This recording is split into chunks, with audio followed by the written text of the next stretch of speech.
I just wanted a quiet backyard for my daughter's swing set. Then the HOA president decided my fence violated the aesthetic code. She sent inspectors, fines, then a demolition crew without warning me first. I came home to splinters, torn boards, and my daughter crying in the yard. 3 months later, I found the real reason behind her sudden crusade. Her own renovation sat 6 feet over a property line that wasn't hers. So I called a surveyor, a lawyer, and every camera I owned. What happened at that HOA meeting ended her reign for good. My name's Danny Reyes, 38, general contractor, married to Elena, father to Sophie, 6 years old. We'd saved 4 years for our house in Cedar Hollow Estates, a tidy subdivision outside Charlotte with mowed lawns and a community pool. It wasn't fancy, but it was ours. A rambler with a big backyard. I'd promised Sophie a swing set and a fence so our rescue dog Biscuit could run free without a leash. I built things for a living, so I built our fence myself, cedar posts, 6 feet tall, matching the HOA's own published guidelines to the letter. I triple-checked the covenant handbook before I sank a single post. Elena joked I was more careful with paperwork than with my own taxes. For 2 years, nobody said a word about that fence. Then Diane Whitfield became HOA president, and everything changed. Diane Whitfield moved into Cedar Hollow the same year we did, into the biggest house on the cul-de-sac, the one with the wrought iron gate and manicured topiaries shaped like swans. She ran for HOA president unopposed after the previous president, a mild-mannered retiree, decided to step down early. Nobody thought much of it then. She smiled a lot at community barbecues, complimented everyone's mulch, and remembered every name. Within a month of taking office, Diane rewrote half the community bylaws, citing property value protection. Basketball hoops vanished from driveways. Christmas lights had to be tasteful white, not colored. A neighbor's flagpole came down for being 2 inches too tall. People grumbled quietly over fences, literally, but nobody wanted to be the next target of a certified letter on HOA letterhead. I noticed the pattern before most people did, because I did contracting work for half the block. Homeowners started calling me nervous, wanting pre-approval sketches before touching anything outside their 4 walls. One client, an elderly widow named Carol, cried on her porch because Diane threatened a lien over her wheelchair ramp. I helped Carol fight that 1-1, my first quiet mark on Diane's radar. Elena warned me to keep my head down. You do work in this neighborhood, Danny. Don't make enemies of the woman who approves every permit request. She wasn't wrong to worry. But something about watching an 80-year-old woman almost lose her ramp over aesthetic noncompliance made it hard for me to just look away and mind my own fence. Diane's husband, Frank, worked in property development downtown, though nobody ever saw him at meetings. Her son, Tyler, had just landed a job as a county code enforcement officer, fresh out of a 2-week certification course.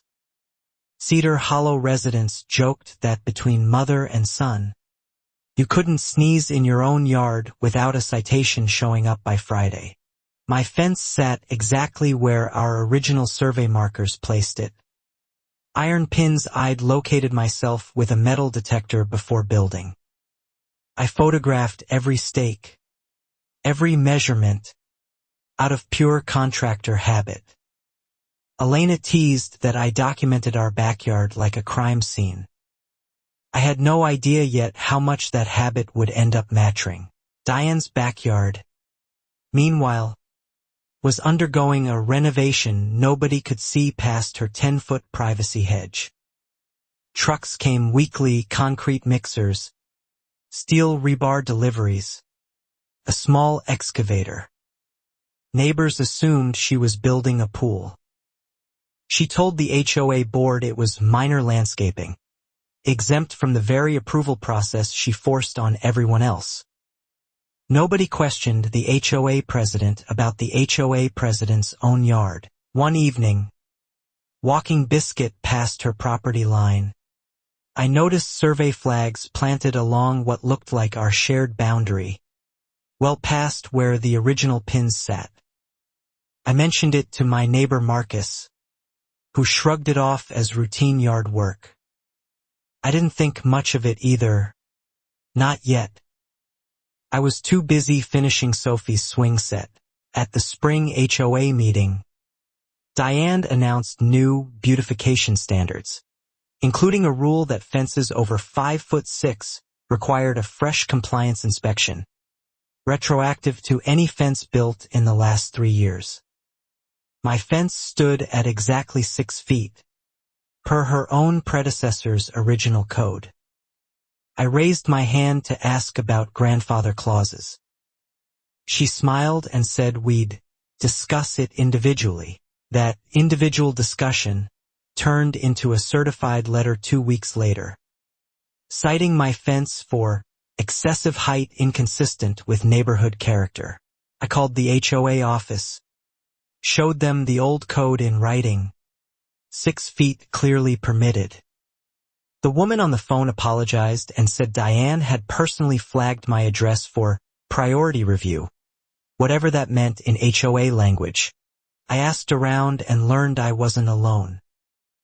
3 other homes near the back property line, all bordering Diane's lot or the ones behind hers, had gotten similar priority review letters that spring.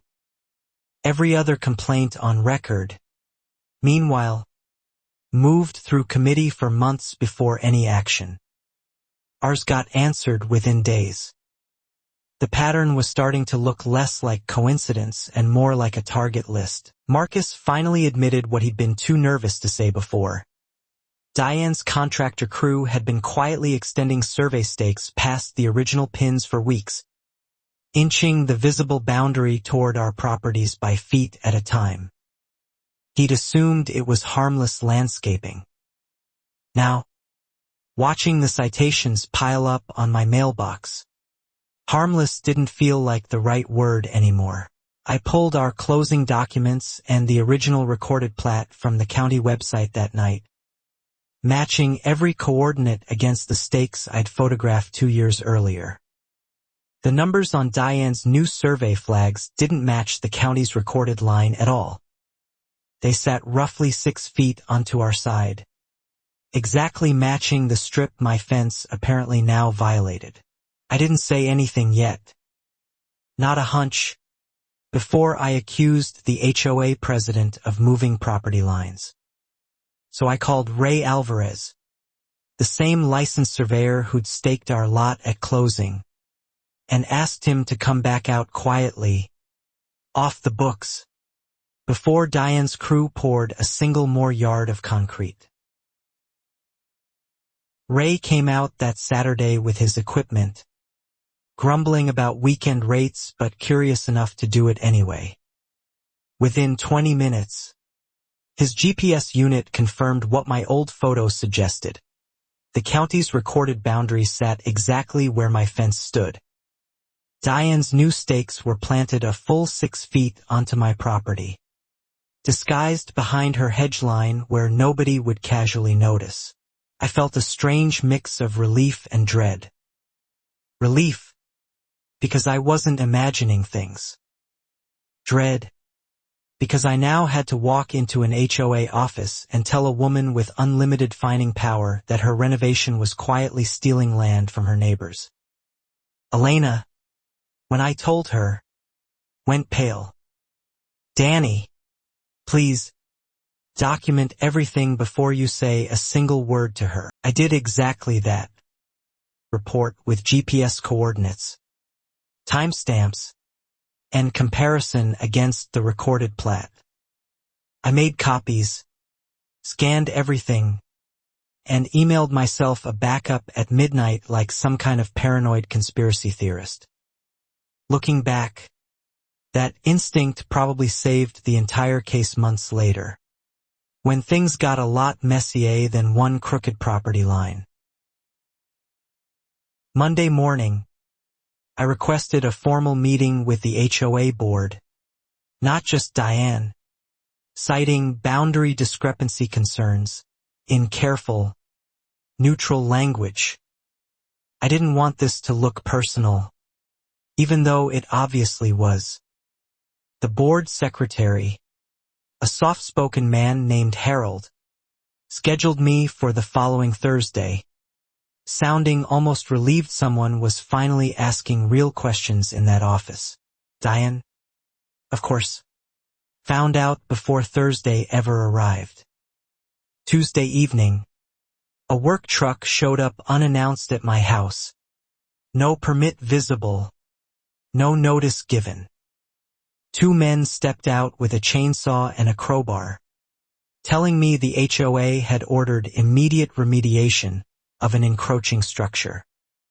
My 6-foot cedar fence, the one built to code, was the structure in question. I stood in my own driveway arguing with strangers hired to demolish my property while Sophie watched from the window, confused why men with tools were in our backyard. I demanded paperwork. One man shrugged and said Diane had told him the order was already approved by the board. Verbal authorization only, nothing in writing that I could actually challenge on the spot. I called the police, more to have a record than expecting real intervention over a civil fence dispute. The responding officer agreed it looked like a code enforcement matter, not a criminal one, and couldn't stop private contractors from tearing down a private fence if the homeowner, meaning me, didn't physically block them. I filmed everything on my phone instead. Every splintered board. Every minute. Within 40 minutes. Half my fence lay in pieces on the lawn.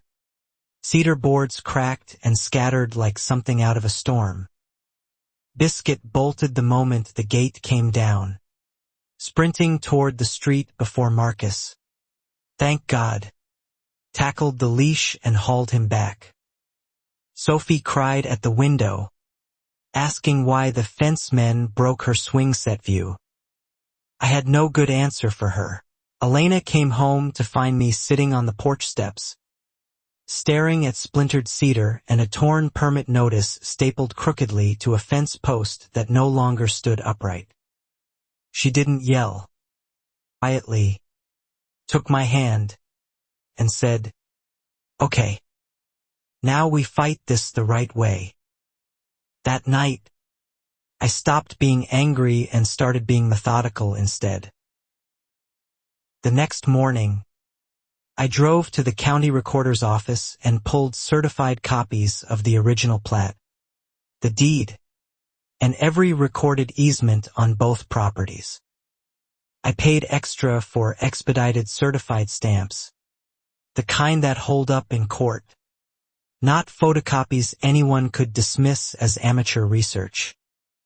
The clerk, noticing my shaking hands, asked gently if everything was okay.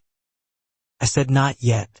Ray agreed to testify formally if it ever came to that, and handed me a second, notarized copy of his survey findings for safekeeping. "This isn't the first time I've seen boundary games in a subdivision," he told me, "but it's usually the developer doing it, not the HOA president herself." His words stuck with me longer than I expected them to that week. I requested Thursday's meeting be moved up, citing active property destruction, and Harold, visibly uncomfortable now, agreed to an emergency session that Wednesday night. Word spread fast through the neighborhood group chat. By evening, Half of Cedar Hollow knew my fence had been torn down without a permit, and quiet whispers about priority review letters started circulating with new suspicion attached. Diane arrived at Wednesday's meeting composed, poised, a folder of her own tucked under one arm like she'd expected this exact confrontation. She opened by expressing deep concern for the community's aesthetic integrity, framing my fence as a long-standing violation she'd simply been too patient about. Several board members nodded along, clearly more afraid of her than curious about facts. I laid out Ray's survey findings on the table, certified plat copies beside them, side by side with photos of the original iron pins from 2 years earlier. The room went quiet in a different way now, the kind of quiet that comes when people realize a comfortable story they'd believed might actually be a lie. Diane's composed expression flickered, just slightly, just once. Surveys can be interpreted differently, she said smoothly, recovering fast, suggesting my documents were outdated compared to her own contractor's more recent measurements. She produced a stapled report with no state license number visible anywhere on it. No seal. No signature I recognized. Harold, to his credit, actually asked who'd prepared it. Diane's answer came a beat too slow for comfort. A firm Frank works with downtown, she said, referring to her husband's development contacts rather than any independent, licensed surveyor. The board exchanged glances. Even people who'd never questioned Diane before seemed to notice the difference between Ray's certified state stamp and a document that looked like it had been drafted on someone's laptop the night before this very meeting. The meeting ended without resolution, tabled pending further review, which felt like a polite way of saying nobody wanted to publicly confront the HOA president yet. I left knowing this wasn't over, not by a long shot. Diane's parting glance at me in the parking lot wasn't fear. It was calculation, the look of someone quietly recalculating how to win a fight she hadn't expected. By Friday, an anonymous flyer appeared in half the neighborhood's mailboxes, warning residents about a homeowner who disregards community standards and endangers property values. It didn't use my name outright, but everyone on the street knew exactly who it meant. Elena found ours taped to our own mailbox, which felt less like community concern and more like a message aimed directly at us. My phone started ringing differently that week. 2 long-standing contracting clients canceled scheduled jobs without explanation, one admitting quietly that someone at the HOA had mentioned concerns about my permitting reliability. Word traveled fast in a subdivision this tight-knit, and Diane clearly understood that hitting my business was a much sharper weapon than any fence citation could ever be. Tyler Whitfield, fresh in his county code enforcement role, showed up at 2 of my active job sites that same week, flagging minor paperwork technicalities other inspectors had never once questioned. Nothing illegal, nothing I couldn't fix, but enough delay to cost me real money and make clients nervous about hiring that contractor, causing trouble with the county. The pattern felt anything but coincidental. Carol, the widow I'd helped with her wheelchair ramp, called me one evening, furious on my behalf. "That woman thinks nobody remembers what she almost did to me," she said. She offered to speak up publicly, and for the first time, I realized I might not be the only quiet target Diane had accumulated over her 2 years running Cedar Hollow's board. I started keeping a shared folder, digital and physical, tracking every incident, dates, names, screenshots of the flyer, canceled job details, Tyler's inspection notes. Elena called it my war binder, half joking, half worried about how much time I spent building it after Sophie went to bed. I told her documentation was the only weapon I actually had against someone with institutional power. A second neighbor, a quiet engineer named Priya, admitted over the fence one morning that she'd also gotten a priority review letter the same month I had, for a shed built 2 inches taller than code technically allowed, a rule nobody enforced elsewhere in the neighborhood. Her shed happened to sit along the same back property line as Diane's expanding renovation. The pattern kept growing.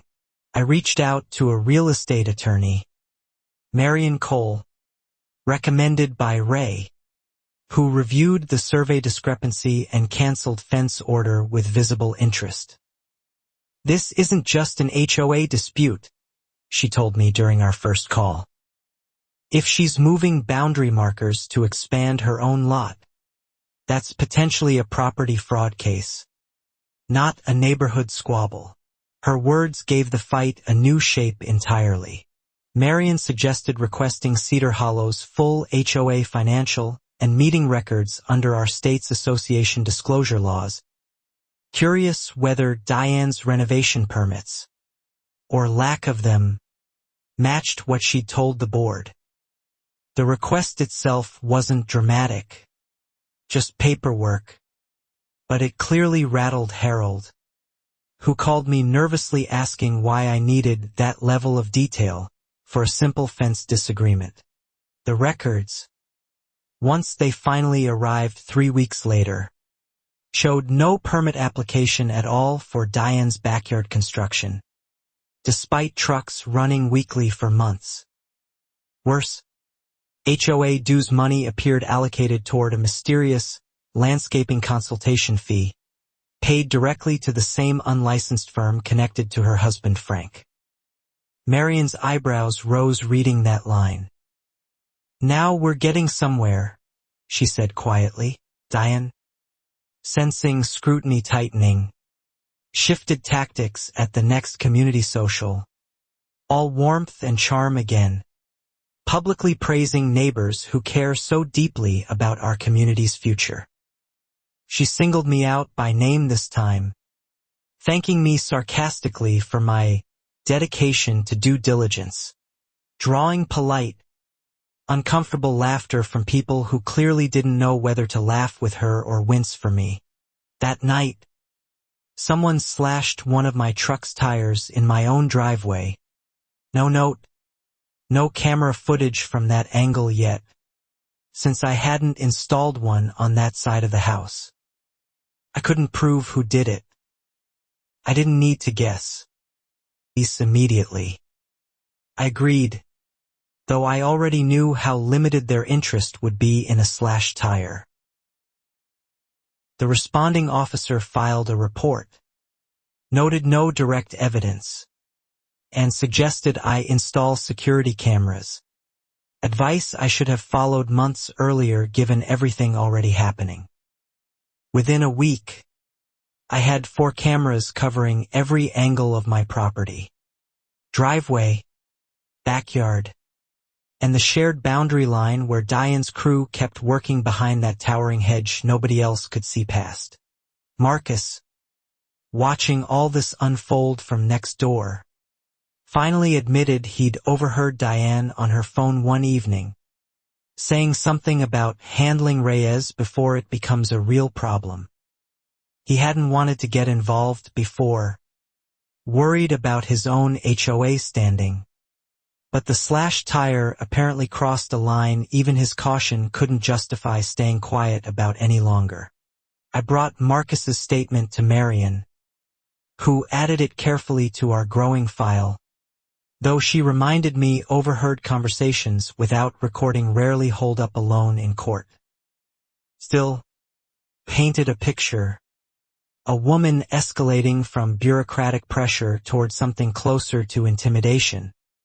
Exactly the kind of pattern that made judges take property disputes far more seriously than simple neighborly disagreements. The HOA board, meanwhile, remained frustratingly passive, tabling my complaint again at the next monthly meeting, citing ongoing review with no actual timeline attached.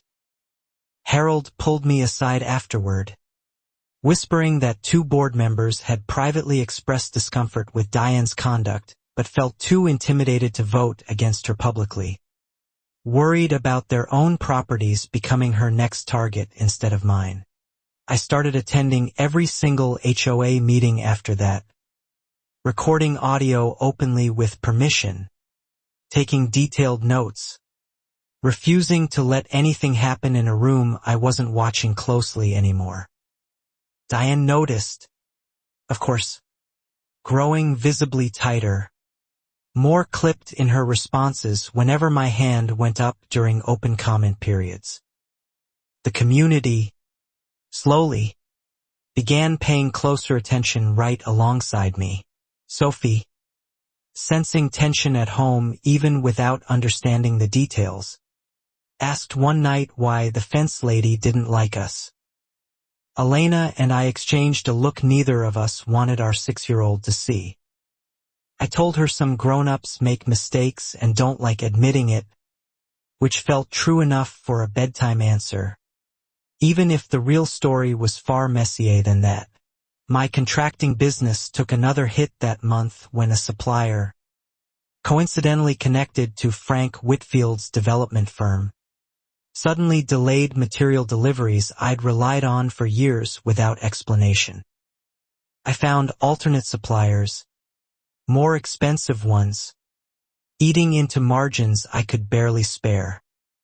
Elena picked up extra shifts at the clinic where she worked, quietly covering gaps neither of us discussed out loud. Priya, emboldened by watching me push back, finally filed her own formal complaint about her shed citation, attaching photos proving 3 other sheds in the neighborhood exceeded the same height limit without any HOA action taken against them. Diane dismissed it as an isolated oversight requiring separate review, but the board's patience with that explanation was visibly thinning meeting by meeting now. I hired a licensed drone operator to photograph the entire back property line from above, capturing Diane's renovation in full for the first time. Not a simple patio, but a massive poured concrete slab. Steel rebar reinforcement visible along its edges, clearly extending well past any reasonable landscaping project and straight across the disputed 6-foot strip raise survey had already identified months earlier. The aerial photos, time-stamped and geotagged, showed construction extending roughly 6 feet onto both my property and Priya's, exactly matching the boundary discrepancy Ray had found. Marion called it the clearest visual evidence we could possibly ask for, suggesting we schedule a formal mediation request through the county before considering whether this needed to escalate into full civil litigation instead. Diane, apparently tipped off that drone photography existed now, sent a cease and desist letter through an actual lawyer, claiming invasion of privacy over publicly navigable airspace imagery of her backyard. Marion laughed reading it, noting drone photography of visible structures from public airspace was entirely legal, but the letter itself proved just how rattled Diane had become by mounting undeniable evidence. The county's code enforcement office, notified independently by Marion outside Tyler's direct department, finally opened its own investigation into unpermitted construction at Diane's address. An inspector visited within the week, confirming no permits existed for the extensive slab work, steel reinforcement, or apparent boundary encroachment now documented by multiple independent sources. Ray's survey, aerial photos, and county recorder discrepancies all aligning. Diane responded to the county inspector by claiming the construction was temporary landscaping, despite steel rebar and poured concrete footings clearly designed for something permanent, likely a pool house or expanded patio structure. The inspector's report noted the explanation as inconsistent with observed materials. Official language that essentially called her claim exactly what it was, without saying so outright. Word of the county investigation spread through Cedar Hollow within days, and the neighborhood group chat that once whispered nervously now buzzed openly with questions nobody dared ask a month earlier. Several residents privately messaged me, admitting their own quiet grievances with Diane's selective enforcement over the past 2 years, some going back to before Elena and I even moved in. Harold called an emergency board session, visibly more confident now that county officials, not just angry neighbors, were involved. Diane arrived defensive, insisting the entire situation was a coordinated attack orchestrated by a disgruntled contractor with a grudge, pointing directly at me in front of the full board like I'd somehow manufactured a county inspector's independent findings out of thin air. I stayed calm through her accusations, letting Marion respond instead with a folder of certified surveys, aerial imagery, and county correspondence that spoke for itself far better than any argument I could make in the moment. Board members who'd nodded along with Diane for 2 years now sat reading documents in uncomfortable silence, several visibly recalculating loyalties right there at the table. One board member, Rosalind, finally spoke up, admitting she'd personally seen Diane instruct contractors to extend the stakes a bit further during an early site visit months ago, dismissing it then as normal landscaping adjustment. Hearing that timeline now, against everything else on the table, made clear this wasn't recent panic on Diane's part. It had been planned from the very beginning. Diane's composure cracked slightly for the first time, insisting Rosalind misunderstood a casual comment, her voice sharper than her usual practiced warmth. Harold, watching the room's mood shift decisively, proposed suspending Diane's presidential authority pending full investigation, a motion that would have been unthinkable a month earlier and now passed with only one dissenting vote. Hers. The suspension didn't remove her from the neighborhood, of course, and Diane made that painfully clear the following week, appearing at community spaces with the same practiced smile, greeting neighbors like nothing had changed at all. But something had shifted, visibly, in how people responded to her now. Polite nods replacing the warm enthusiasm she'd cultivated so carefully over 2 years in charge. Tyler, perhaps sensing his own position growing precarious through association, suddenly stopped showing up at my job sites, and the strange permitting delays that had plagued me for weeks quietly disappeared without explanation. I wondered if county leadership had quietly warned him about the optics of a code enforcement officer targeting his own mother's active adversary in an ongoing investigation. Marion filed our formal boundary dispute claim with the county civil court that week, requesting an official survey correction and financial restitution for demolished property, damaged business relationships, and legal fees accumulated fighting what should have been a simple, honest fence disagreement months earlier. Diane's attorney requested an extension, standard procedure, but one that felt, at this point, more like stalling.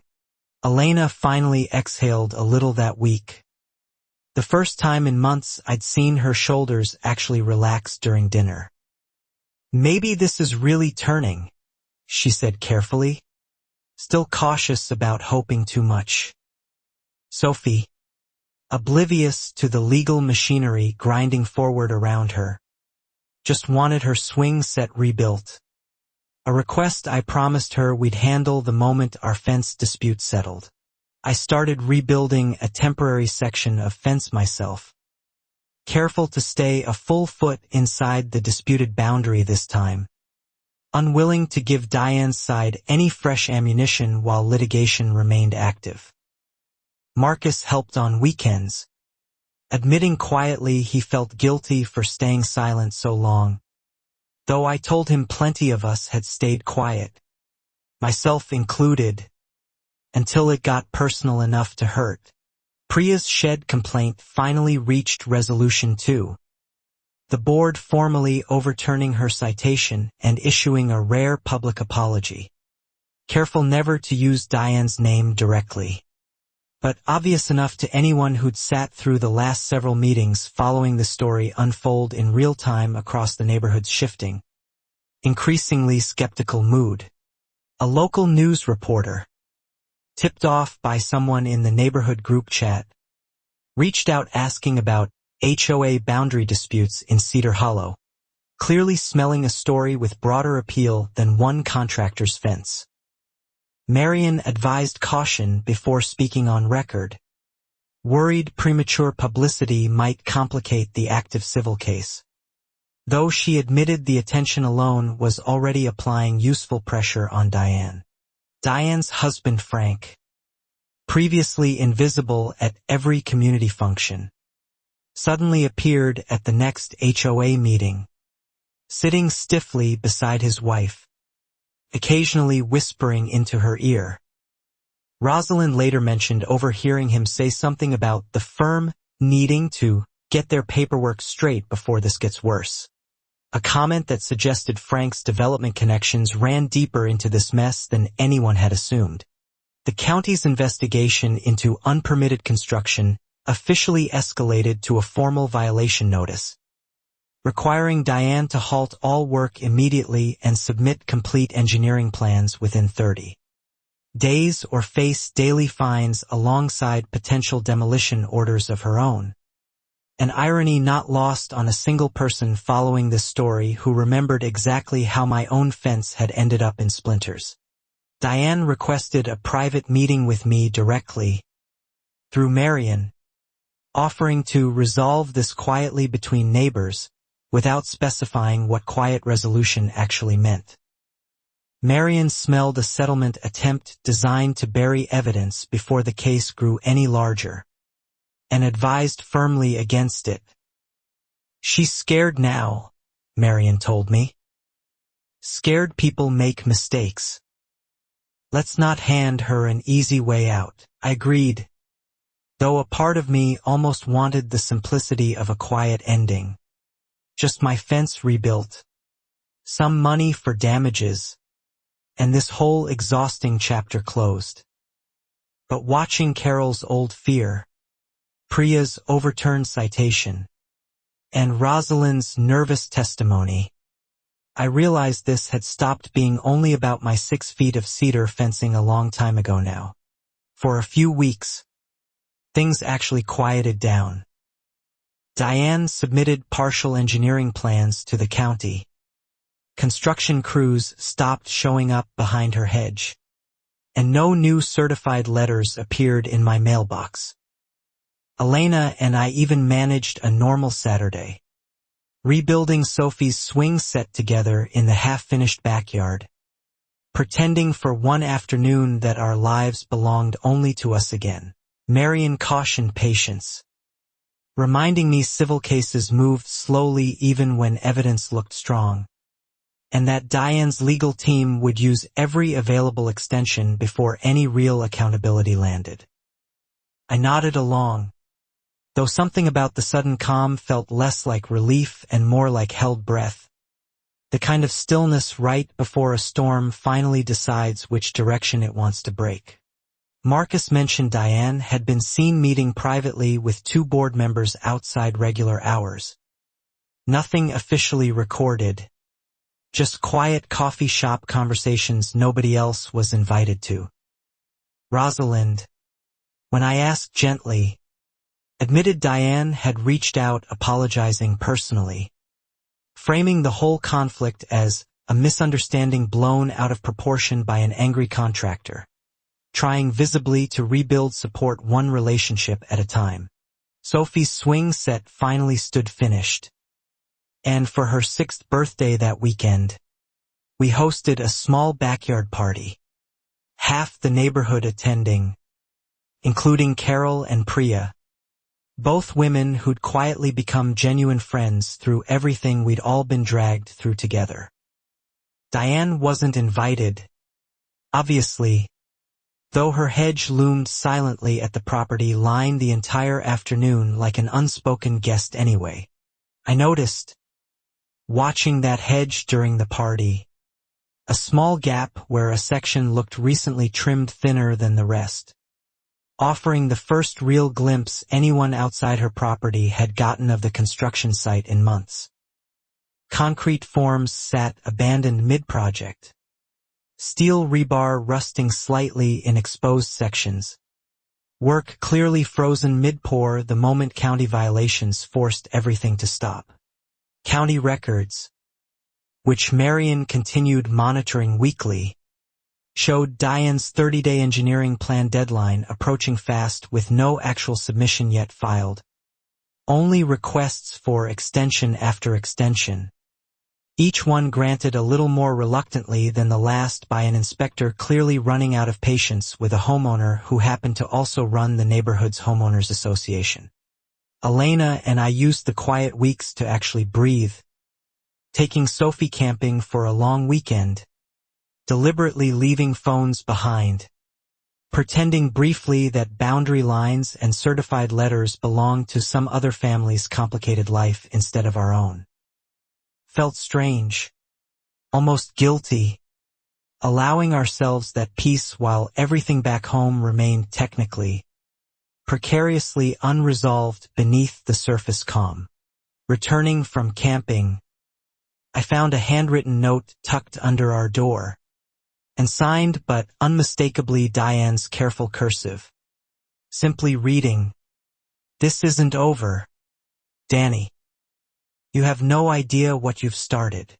Elena read it twice, her earlier relaxation vanishing instantly. I photographed it immediately, adding it to Marion's growing file, another small piece of evidence in an increasingly undeniable pattern of behavior. Marion treated the note seriously, noting handwritten threats, even vague ones, could support future restraining order requests if Diane's behavior escalated further, and confirmed the case's civil timeline remained unaffected regardless of intimidation tactics. "She's rattled," Marion said again, echoing her earlier read of the situation. "People only threaten quietly like this when they're genuinely afraid of what comes next.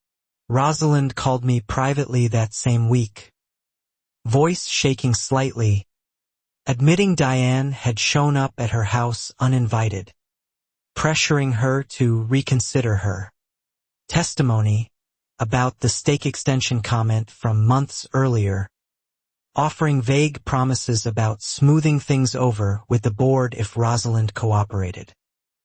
Rosalind refused, though she admitted the visit had frightened her more than she wanted to say out loud. I brought Rosalind's account straight to Marion, who immediately drafted a formal complaint alleging witness intimidation, a serious escalation that shifted our case's tone considerably. What had started as a boundary and demolition dispute now carried undertones of coordinated pressure against multiple witnesses, exactly the kind of pattern that made prosecutors, not just civil attorneys, start paying much closer attention. The county's code office, informed separately about the missed engineering deadline, issued Diane a final notice. Submit complete plans within 7 days or face mandatory demolition of all unpermitted structures at her own expense, plus accumulating daily fines. For the first time since this began, the exact threat that once destroyed my fence now pointed squarely back at Diane's own backyard instead. Diane, according to Marcus, had been seen arguing loudly with Frank in their driveway that week. Voices carrying despite the towering hedge meant to keep their private business exactly that, private. Whatever calm had settled over Cedar Hollow these past weeks was clearly cracking under pressure neither of them seemed prepared to handle gracefully. Not with county deadlines closing in fast now. I felt something shift in myself too, watching all this unfold. The fear that had gripped me those first weeks after my fence came down had slowly transformed into something steadier, more determined.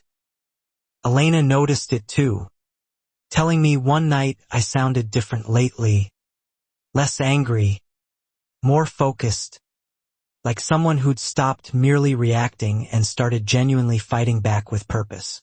Diane's 7-day deadline arrived, and true to Marion's prediction, she requested yet another extension, this time claiming her original engineer had gone silent and she needed to find new representation. The county inspector, clearly out of patience after months of delays, denied the request outright, setting a hard demolition date exactly 30 days out if plans weren't submitted immediately. Faced with an actual deadline, Diane's legal team suddenly proposed a private settlement to me directly through Marion. Full compensation for my fence, a public apology, and a request that I drop my portion of the boundary complaint entirely in exchange, conveniently avoiding any admission tied to her own unpermitted construction or the demolition order now bearing down on her. Marion reviewed the offer carefully, noting it addressed only my individual damages while ignoring the county's separate construction violation entirely, meaning Diane's underlying problem, the 6-foot boundary theft affecting both me and Priya, would remain unresolved regardless of any private payout I personally accepted. I told Marion I wasn't interested in a check that let her off everywhere else. I declined the settlement offer, and within days, Diane pivoted tactics entirely, filing a countersuit against me personally, alleging harassment and defamation over false claims made to county officials designed to damage her reputation. Marion laughed reading it, calling it a classic pressure play, though she admitted these countersuits, however weak, still cost real time and money to properly defend against. Elena grew visibly exhausted reading through legal filings some nights, wondering aloud if this fight would ever actually end or simply mutate into new shapes indefinitely. I didn't have a confident answer for her, only the stubborn conviction that stopping now, after everything documented and everyone who'd quietly come forward, felt like betraying every neighbor who'd finally found courage because I hadn't backed down first. Rosalind, growing bolder by the week, provided Marion a full written statement detailing the stake extension comment, Diane's intimidation visit, and several other small incidents she'd witnessed over 2 years serving quietly on the board, afraid to speak up until now. Her statement alone transformed our case from strong circumstantial evidence into something approaching a genuinely documented pattern of deliberate, repeated misconduct. The local reporter, whom I'd finally agreed to speak with cautiously under Marion's guidance, published a story titled simply Boundary Lines, One Homeowner's Fight Against HOA Overreach, carefully factual, citing public county records rather than speculation. It spread through neighboring subdivisions faster than I expected, several strangers messaging me their own eerily similar stories about controlling HOA presidents elsewhere in the county. One message stood out immediately. A woman named Kathleen from a different subdivision 2 counties over, claiming Diane Whitfield had served as HOA president there too. Years earlier, before an oddly similar boundary dispute forced her to resign quietly and relocate to Cedar Hollow.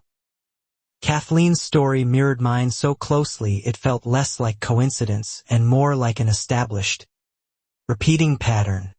I passed Kathleen's contact information straight to Marion, who reached out immediately, discovering Kathleen still possessed old HOA meeting minutes and a nearly identical unpermitted construction complaint from her former neighborhood, one that had quietly vanished from public record after Diane's abrupt resignation and move, years before Cedar Hollow residents ever knew her name at all. This felt like the twist that changed everything.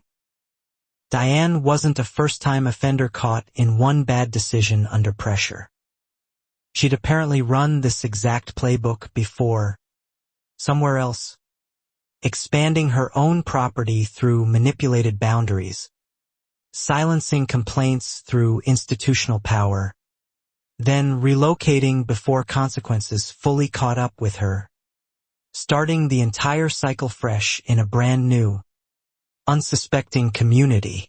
Marion filed a formal request for Kathleen's old subdivision records, hoping to establish a documented pattern that would matter significantly in both our civil case and any potential criminal referral regarding property fraud.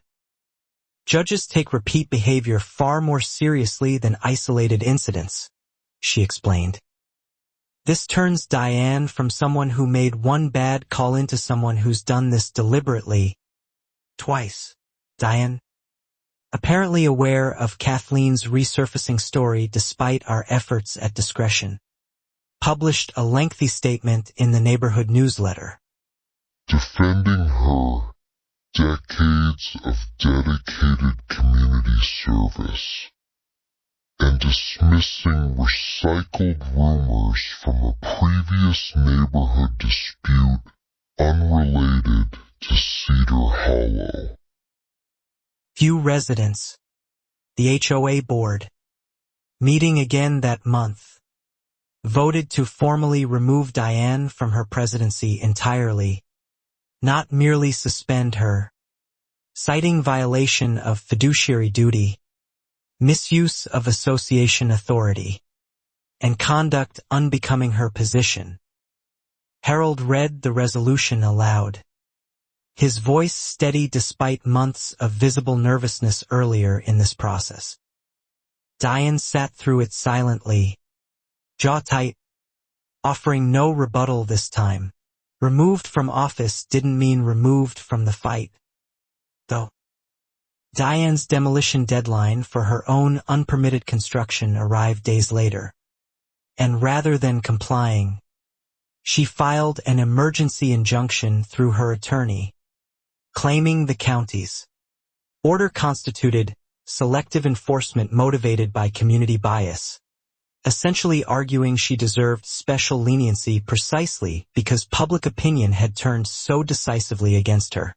The judge reviewing her injunction request, according to Marion, seemed distinctly unimpressed, noting Diane's own admitted delays, missing permits, and repeated deadline extensions undermined any claim of unfair treatment. The injunction was denied within a week, leaving Diane's demolition order fully intact. Steel rebar and unfinished concrete slab, now facing removal at her own expense, on her own tightening timeline. Frank, according to Marcus's ongoing updates from next door, had started moving boxes out of their garage late at night, sparking neighborhood rumors they might be preparing to sell and relocate entirely, echoing exactly the pattern Kathleen had described from years earlier.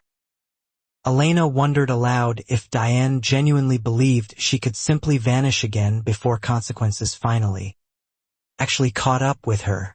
Marion moved quickly, filing an emergency motion to prevent Diane from selling or transferring the property until our civil case and the county's demolition order both reached full resolution. Worried a sudden sale might complicate collecting damages or enforcing court-ordered corrections to the stolen boundary strip affecting both my property and Priya's adjoining lot. The motion succeeded, placing a formal lien notation on Diane's property pending litigation, effectively freezing any sale attempt until the courts sorted out compensation. boundary correction, and demolition compliance. Diane's attorney protested loudly in filings, calling it punitive and premature, though the judge apparently found the flight risk concerns, given Kathleen's documented history, entirely reasonable under the circumstances. Priya joined the civil case formally that week, adding her own shed citation history and matching boundary discrepancy to the growing complaint, meaning Diane now faced simultaneous claims from two separate neighbors: a county demolition order, a stalled property sale, and a removed board position all at once, each piece compounding pressure on every other piece of this unraveling situation. I finally felt the tide turning in a way that felt sustainable rather than fragile, though Marion cautioned repeatedly against declaring victory too early. "People this cornered sometimes do desperate things," she reminded me. "Stay careful.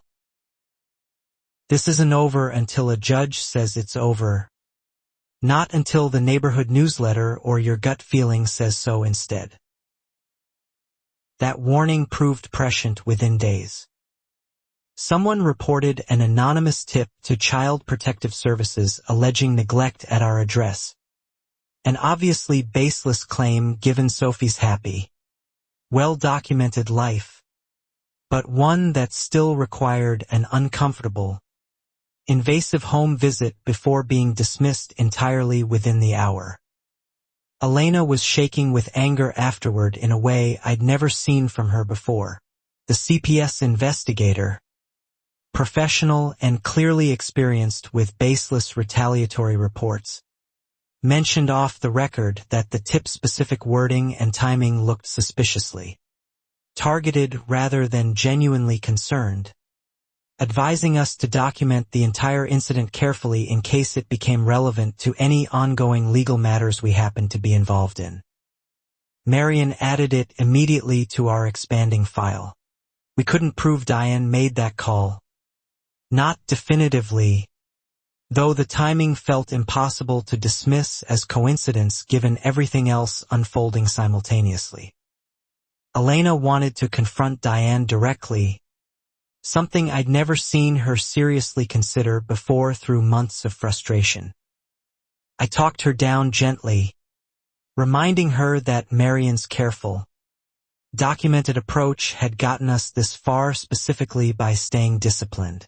Rosalind, hearing about the CPS report through the neighborhood grapevine, came forward with one more detail she'd been hesitant to share earlier. Diane had made a similar anonymous complaint against a different family in her previous subdivision. According to what Kathleen had mentioned in passing during Marion's investigation calls, the pattern of retaliation, apparently, ran exactly as deep as everything else.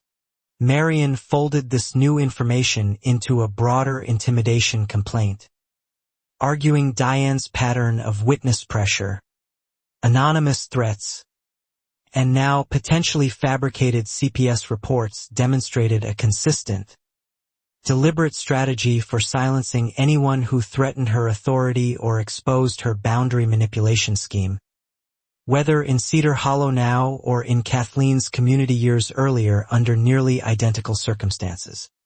The local reporter, following up on the original story, published a second piece after learning about Kathleen's parallel experience, this time drawing explicit comparisons between the two subdivisions and asking pointed questions about pattern behavior among HOA leadership more broadly. The story gained real regional attention, other reporters picking it up, other homeowners across the state recognizing pieces of their own experiences. Diane, cornered on nearly every front now, granted an interview attempt of her own, framing herself as a victim of mob mentality and online pile-on culture, insisting every allegation against her amounted to misunderstandings twisted by an angry contractor with a grudge and a widow with an axe to grind over a wheelchair ramp years earlier. Few people found the framing convincing anymore. County demolition crews arrived at Diane's property that week. The same kind of crew that had torn down my fence months earlier. This time under an actual permit, actual authority, actual due process she'd denied me entirely. I watched from my yard as steel rebar and concrete slab, the very landscaping that started this whole nightmare, came down piece by piece. Elena stood beside me watching, quiet for a long moment before saying softly, "I don't feel as satisfied as I thought I would." I understood what she meant. Watching consequences finally arrive didn't erase months of fear. Cancelled contracts, a torn-down fence, or a terrifying CPS visit.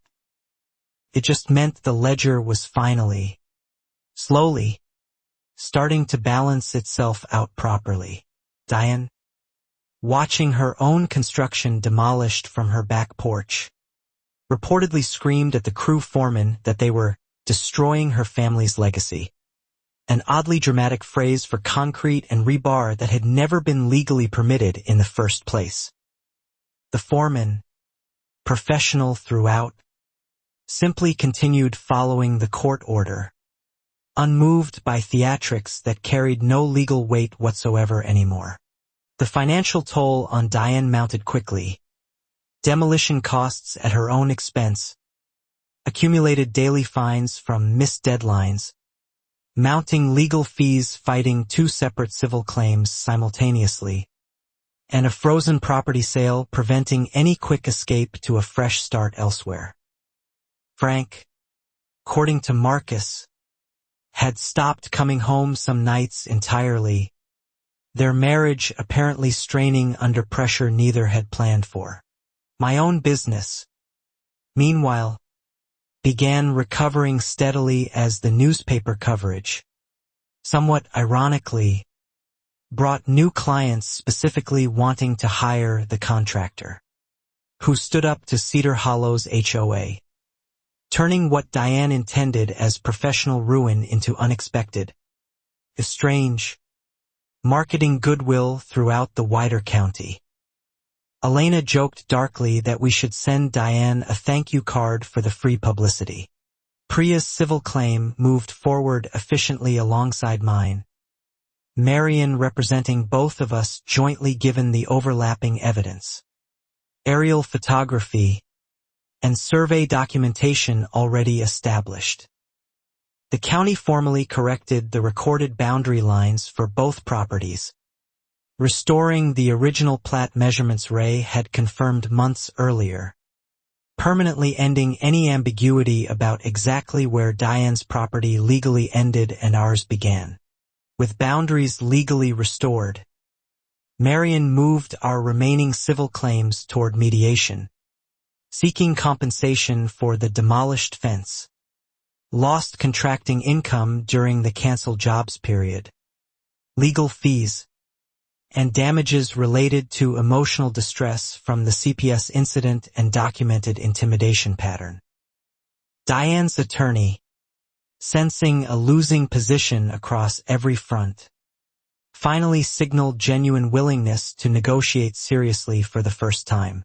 I told Marion I wanted something beyond a check this time. I wanted the full story public. Wanted Kathleen's community informed about what really happened years earlier.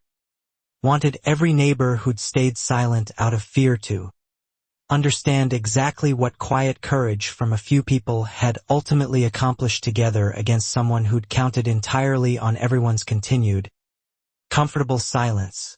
Marion smiled at that, telling me most of her clients wanted quiet settlements and moving on quickly, but understood exactly why I felt differently given everything Diane had put multiple families through, not just financially but psychologically, over what should have been a simple, honest disagreement about a completely legal, code-compliant cedar fence built 2 years earlier without a single problem. Mediation sessions began the following week. Tense but productive, Diane's attorney negotiating compensation figures, while Marion held firm on total damages reflecting the full scope of harm, not merely the fence's replacement cost. Diane herself attended silently, noticeably diminished from the confident, composed woman who'd once dismissed my concerns so smoothly across an HOA conference table months earlier this same year. Word arrived that Kathleen's former subdivision, informed through the newspaper coverage, had reopened its own dormant records regarding Diane's departure years earlier, discovering the same boundary manipulation pattern documented and quietly settled without public disclosure at the time. That community, apparently, had also paid Diane privately to simply leave quietly rather than face public accountability. Exactly the outcome I refused to accept here. This new information strengthened our position considerably, demonstrating not one isolated incident but a genuinely repeated, deliberate pattern across two separate communities, years apart, using nearly identical tactics each time. Marion argued this pattern justified compensation well beyond standard fence replacement damages, framing Diane's conduct as calculated fraud rather than an emotional overreaction from a stressed, overwhelmed HOA president. Diane's attorney, faced with mounting pattern evidence spanning two subdivisions, finally advised her to accept substantially higher settlement terms than initially offered, according to Marion's read of the negotiation dynamics that week. Diane reportedly resisted at first, still insisting she'd done nothing any reasonable HOA leader wouldn't have done, clinging to a narrative fewer and fewer people believed anymore. The mediator, growing visibly impatient with Diane's continued deflection, reportedly reminded her directly that continued refusal risked a full public trial, potential criminal referral for property fraud given the documented pattern, and testimony from Kathleen's community adding weight neither Diane nor her attorney seemed prepared to actually defend against in front of an actual jury and judge. That warning apparently landed. Diane agreed, in principle, to a settlement framework covering fence replacement, lost income, legal fees, and a formal written acknowledgement of the boundary encroachment, though she still refused any language, admitting deliberate, premeditated fraud, insisting instead on softer terms like unintentional survey discrepancy, a phrasing Marion found almost laughably insufficient given everything now documented. I told Marion I wasn't willing to accept a settlement that let Diane rewrite the story as an honest mistake. If she wanted to avoid trial, she needed to actually admit what happened, on record, where Kathleen, Carol, Priya, Rosalind, and everyone else who'd quietly suffered through her tenure could finally see accountability spelled out clearly instead of buried in vague legal language. Negotiations stalled again over that exact point. Diane's attorney insisting admission of deliberate fraud exposed her to criminal liability she wasn't willing to risk. Marion countering that continued denial exposed her to a public trial with even greater exposure given the pattern evidence now assembled. Both sides understood the standoff was approaching its actual breaking point very quickly now. The county prosecutor's office, alerted independently through the code enforcement investigation, confirmed they were reviewing the case for potential property fraud charges regardless of how our civil settlement ultimately resolved, a development that changed Diane's calculus considerably. Marion explained that criminal exposure operated entirely separately from any private settlement I might personally agree to regarding my own damages. Diane, facing potential criminal charges independent of our civil dispute, reportedly grew increasingly erratic that week. According to Marcus's updates, Frank moved out entirely, according to neighborhood gossip, leaving Diane alone in a house now stripped of its illegal renovation, its property value tanking amid ongoing litigation, and its owner facing consequences that had, for years, always seemed to land on someone else instead. I felt a strange, unexpected flicker of pity watching all this unfold, quickly followed by the memory of Sophie crying at our window while strangers tore down her swing-set view, of Carol's tears over a wheelchair ramp, of Rosalind's shaking voice describing intimidation, of the CPS visit that terrified Elena in ways I doubted she'd fully process for a long time yet. Whatever pity I felt evaporated entirely then, replaced by steady resolve that this needed real, public accountability, not a quiet settlement letting die and simply relocate again, rebuild her reputation somewhere new, and eventually repeat this exact pattern against some other unsuspecting family who'd trusted their HOA president to actually serve the community rather than exploit it for personal, calculated gain. Marion, sensing my resolve hadn't wavered, pushed negotiations toward trial preparation instead of continued stalling, filing a formal notice that we intended to proceed to court unless Diane accepted full, explicit terms acknowledging deliberate boundary manipulation. The move applied exactly the pressure needed, forcing Diane's attorney back to the table within 48 hours, considerably more willing to negotiate seriously now. The annual HOA meeting, already scheduled that month for board elections and community updates, suddenly became the obvious venue for whatever resolution finally emerged, given how thoroughly this entire saga had unfolded publicly through newsletter statements, newspaper coverage, and months of increasingly tense community meetings. Everyone in Cedar Hollow had been following closely since my fence first came down. Harold asked if I'd be willing to present the full timeline publicly at that meeting, evidence and all, giving the community a clear, documented accounting of everything that had happened rather than relying on rumor, newsletter spin, or newspaper summaries alone. I agreed immediately, telling Marion I wanted every piece of evidence organized and ready for that exact night specifically. Elena helped me prepare printed boards with timeline photos, survey comparisons, and key document excerpts, staying up late several nights running through exactly how I wanted to present everything clearly and calmly, without anger, letting the sheer weight of documented facts speak entirely for themselves in front of the full community for the very first time.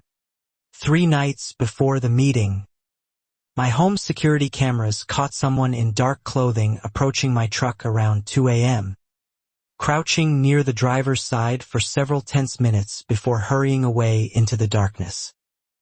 I couldn't identify the face clearly, but the build and gait looked unmistakably like Tyler, moving with the exact same jacket I'd seen him wearing at job sites months earlier.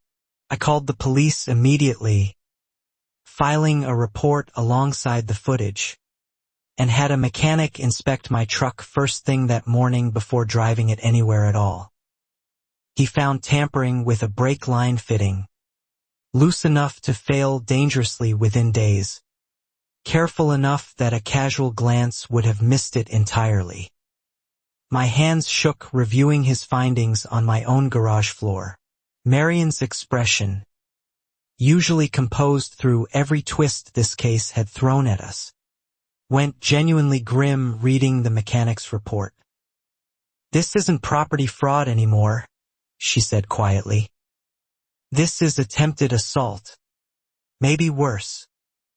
She insisted we take the footage straight to the county sheriff's department, not just local police, given how serious tampered brakes actually were as a criminal matter now. Elena wanted to pull Sophie out of school that day entirely, terrified over what desperation might drive Diane's family toward next. I understood the fear completely, though I reminded her, as much to convince myself as her, that exposing this publicly, loudly, immediately, protected us far better now than hiding quietly ever could against people this clearly willing to escalate. The sheriff's department took the brake tampering seriously, pulling my security footage for forensic review and issuing an immediate request to question Tyler directly regarding his whereabouts that night. Tyler, according to the deputy who called me later, denied everything, claiming he'd been home asleep, though his alibi reportedly came only from his mother, hardly a neutral witness given everything happening. Diane informed her son was being questioned by sheriff's investigators, showed up at the county building demanding answers, reportedly growing so aggressive with responding officers that she was briefly removed from the premises for causing a disturbance. Marcus heard about it within hours through his own connections at the county office, relaying every detail back to me almost immediately afterward. I installed a dash cam and additional cameras that same day, unwilling to take any further chances with my family's safety after brake tampering crossed a line that felt fundamentally different from fences, fines, and even anonymous threats. Elena, usually the calmer voice through this entire ordeal, finally admitted she was genuinely frightened now, not just frustrated, watching this situation spiral toward something dangerous.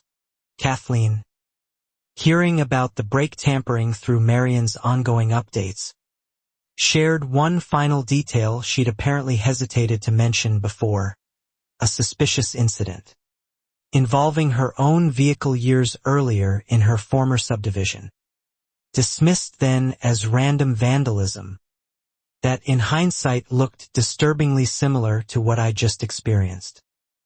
The pattern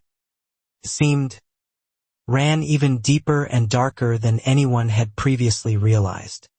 Marion filed an emergency restraining order request against both Diane and Tyler, citing the brake tampering, prior intimidation pattern, the anonymous CPS report, and Kathleen's newly disclosed historical incident as cumulative grounds for immediate protective action.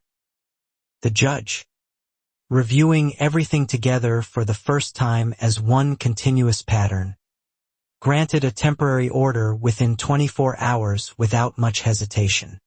Serving that restraining order became its own tense moment. Deputies visiting Diane's house directly while local news, tipped off by now frequent coverage of this saga, captured footage of the exchange from a respectful distance on the public street. Diane's carefully cultivated image as a concerned, dedicated community leader was, by this point, almost entirely unrecognizable from where this whole story began. 2 days before the scheduled annual meeting, Marion received an unexpected call from Diane's attorney requesting an emergency private settlement, apparently desperate to resolve everything, including potential criminal exposure over the brake tampering incident, before it became a matter of public record at a community meeting attended by dozens of increasingly furious, engaged neighbors watching every development closely now. I told Marion I wasn't interested in quiet resolution anymore. Not after brake lines. Not after CPS reports. Not after Rosalind's fear, Carol's tears, and Kathleen's own painfully similar history finally connecting dots across years and 2 entirely different communities. This needed to happen publicly, completely, with every piece of evidence finally laid out where nobody could dismiss or minimize it any longer. Diane, apparently informed I'd rejected the private settlement attempt, showed up unannounced at my house that evening, technically violating the fresh restraining order's no-contact provisions entirely. Elena called the police immediately while I kept my distance from the door, recording everything through my newly installed cameras as Diane shouted through the window that I was destroying an innocent family for attention. The responding deputies arrested Diane on the spot for violating the restraining order. The stunning, undeniable moment captured entirely on camera. Footage that would later circulate not just through the neighborhood group chat but across regional news coverage within days. Elena held Sophie close inside, both of them shaken but safe, watching flashing lights through the window instead of Diane's furious, unhinged face. Marion called it, grimly, the single worst decision Diane could have possibly made this week, noting the restraining order violation alone practically guaranteed serious legal consequences regardless of how the civil case or criminal fraud investigation ultimately resolved. She just handed the county exactly the evidence they needed to stop treating this as merely a property dispute, Marion added quietly. Tyler, meanwhile, was formally suspended from his county code enforcement position, pending the sheriff's ongoing investigation into the brake tampering incident, his career effectively collapsing under the same reckless desperation that had apparently driven his mother's entire pattern of behavior across two separate communities over several increasingly consequential years of unchecked institutional power and privilege. I visited Kathleen's former neighborhood briefly that week, curious to see where this pattern first began. Meeting her in person for the first time after months of phone calls and shared documentation. She showed me old photos strikingly similar to my own. A demolished fence, an expanding hedge line, a community too intimidated to push back until it was already far too late to matter. Kathleen admitted she still felt guilty, years later, for accepting a quiet settlement instead of pushing harder back then, believing her silence had inadvertently allowed Diane to relocate and repeat this same damaging pattern against an entirely new set of unsuspecting families in Cedar Hollow. I told her that guilt belonged entirely to Diane, not to any of the people she'd victimized along the way. The annual HOA meeting arrived finally, the largest turnout Cedar Hollow had ever seen, folding chairs spilling into the hallway outside the usual clubhouse meeting room. Harold opened the session visibly nervous but determined, acknowledging upfront that tonight's meeting would address matters of significant community importance before formally handing the floor over to me and Marion for our full presentation. I stood before dozens of neighbors, some familiar faces, some I'd only ever seen from a distance, and began laying out the timeline exactly as Elena and I had rehearsed. The original fence, the survey discrepancy, the demolition, the canceled contracts, Rosalind's testimony, Kathleen's parallel history, and finally, the brake tampering incident that had escalated everything into genuinely dangerous territory recently. The room grew progressively quieter as photos appeared on the projector screen. Aerial images of the encroaching slab, side-by-side survey comparisons, screenshots of the anonymous flyer, and finally, security footage timestamps from the night someone tampered with my truck's brake line just days before this very meeting had even been scheduled to happen at all. Marion followed with the legal summary. Pending civil claims from myself and Priya, the county's demolition and fraud investigation, the restraining order violation arrest, Tyler's suspended employment, and Kathleen's newly connected historical pattern from years earlier in an entirely different subdivision, framing everything together as one continuous, deliberate strategy rather than isolated, unrelated incidents happening by unfortunate coincidence. Someone in the back asked, voice trembling slightly, whether the board had known any of this earlier and simply failed to act. Harold answered honestly, admitting the board had been too intimidated for too long, promising concrete reforms, independent survey verification for any future boundary disputes, term limits for HOA presidents, and mandatory financial audits nobody could quietly bypass again going forward. Diane herself wasn't present. Unsurprising given her ongoing arrest processing and restraining order restrictions, though her absence somehow made the presentation land even harder. Evidence speaking entirely for itself without any deflection, charm, or counter-narrative competing for the room's attention that night. People simply sat with the full, uncomfortable weight of what their own community had allowed to happen. Rosalind stood up unprompted near the end, addressing the room directly, admitting her own fear and silence over the past 2 years, apologizing to Carol, to Priya, to me, for not speaking up sooner when she'd witnessed warning signs long before any of this escalated toward brake tampering and restraining order violations. Her honesty visibly moved the room in ways prepared evidence alone couldn't. The board voted unanimously that night, no dissent whatsoever this time, to permanently bar Diane from any future HOA leadership role in Cedar Hollow, alongside formal support for both my and Priya's ongoing civil claims and full cooperation with the county's criminal fraud investigation. Applause broke out, hesitant at first, then genuine, the first real relief this community had felt in months. I left that meeting emotionally drained but strangely lighter. Elena squeezing my hand the entire walk home. Sophie already asleep against my shoulder after staying up far past her. Bedtime for a meeting she'd insisted on attending, to see the fence lady get in trouble. A phrase that made both of us laugh despite everything heavy this whole night had carried. Diane, released on bail after her arrest, reportedly moved out of Cedar Hollow entirely within the week. According to Marcus's final update on the whole saga, this time without the quiet, unnoticed relocation she'd apparently managed once before with Kathleen's community.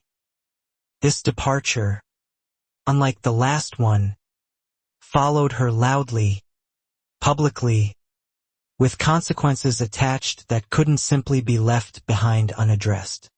The criminal fraud investigation, meanwhile, expanded considerably once prosecutors reviewed Kathleen's historical documentation alongside Cedar Hollow's evidence, formally charging Diane with property fraud, witness intimidation, and violating a protective order, charges that carried real potential consequences well beyond anything a private settlement could have quietly resolved months earlier when this whole confrontation first began. Tyler faced separate charges related to the brake tampering incident once forensic evidence definitively matched fibers from his work jacket to fabric caught briefly on my truck's undercarriage that night. Evidence the sheriff's department had kept quiet during their investigation until formal charges were ready to proceed against him through the county prosecutor's office entirely.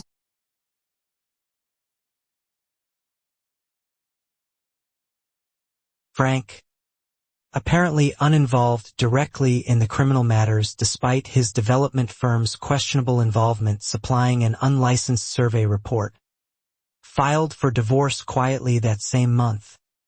According to updates through the neighborhood grapevine that seemed to know everything eventually regardless of how private anyone tried keeping their business behind Cedar Hollow's carefully manicured hedges and fences.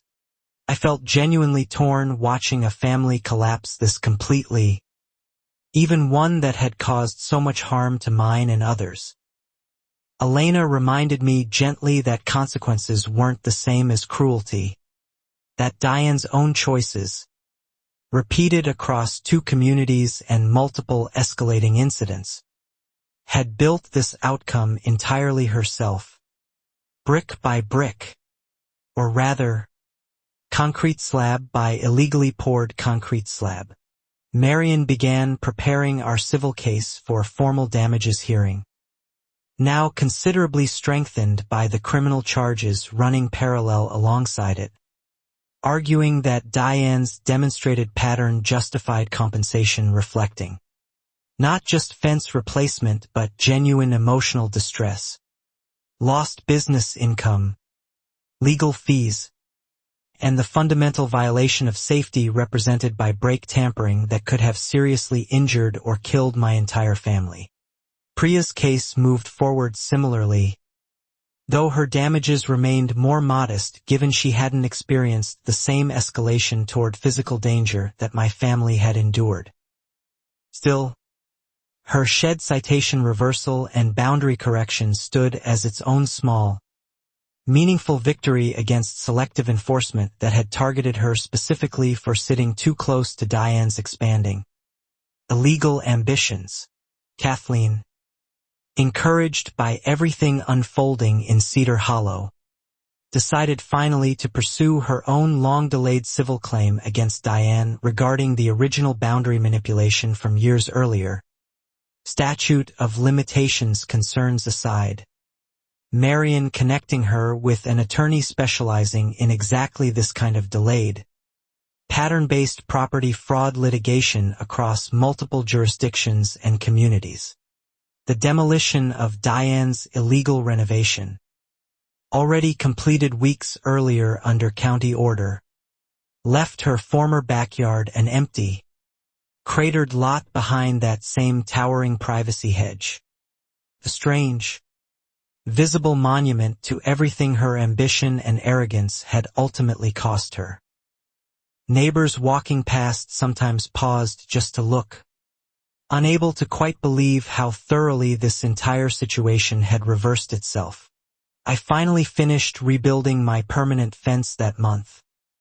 6 feet of fresh cedar, exactly where the original survey confirmed it always belonged. No ambiguity, no disputed stakes, nothing left for anyone to challenge ever again. Sophie helped paint the gate a cheerful blue, insisting loudly that the fence lady would never get anywhere near her swing set or her dog Biscuit again. Elena and I hosted a small gathering once the fence was finished, inviting Carol, Priya, Marcus, Rosalind, and even Kathleen, who drove in specifically for the occasion. Everyone who'd played some quiet, courageous part in finally holding Diane accountable after years of unchecked, escalating behavior across 2 separate, unsuspecting communities she'd targeted for her own personal gain and control. Rosalind cried a little that afternoon, admitting she'd spent 2 years afraid of losing her own standing in the neighborhood by speaking up sooner, grateful finally that courage, once one person modeled it clearly enough, seemed to spread naturally through an entire community desperate for permission to stop being afraid of someone who'd never actually held as much power as everyone assumed. Marion joined us briefly too, calling it one of the more satisfying cases of her career specifically because it hadn't required chasing some faceless corporation. Just steady, patient documentation against someone who'd relied entirely on everyone else's fear and silence to keep getting away with exactly this pattern of behavior, repeatedly, across years and multiple different, trusting communities. The damages hearing was scheduled for the following month. Criminal proceedings against Diane and Tyler moving forward separately on their own parallel timeline. Frank's divorce finalizing quietly without much fanfare beyond neighborhood gossip that eventually moved on toward newer, less dramatic topics as Cedar Hollow slowly returned toward something resembling its original, quiet, unremarkable suburban rhythm again. I thought often, during that final stretch of waiting, about how close I'd come to simply accepting an early quiet settlement. Fence repaired.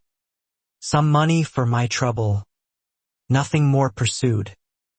Kathleen's story. Rosalind's courage.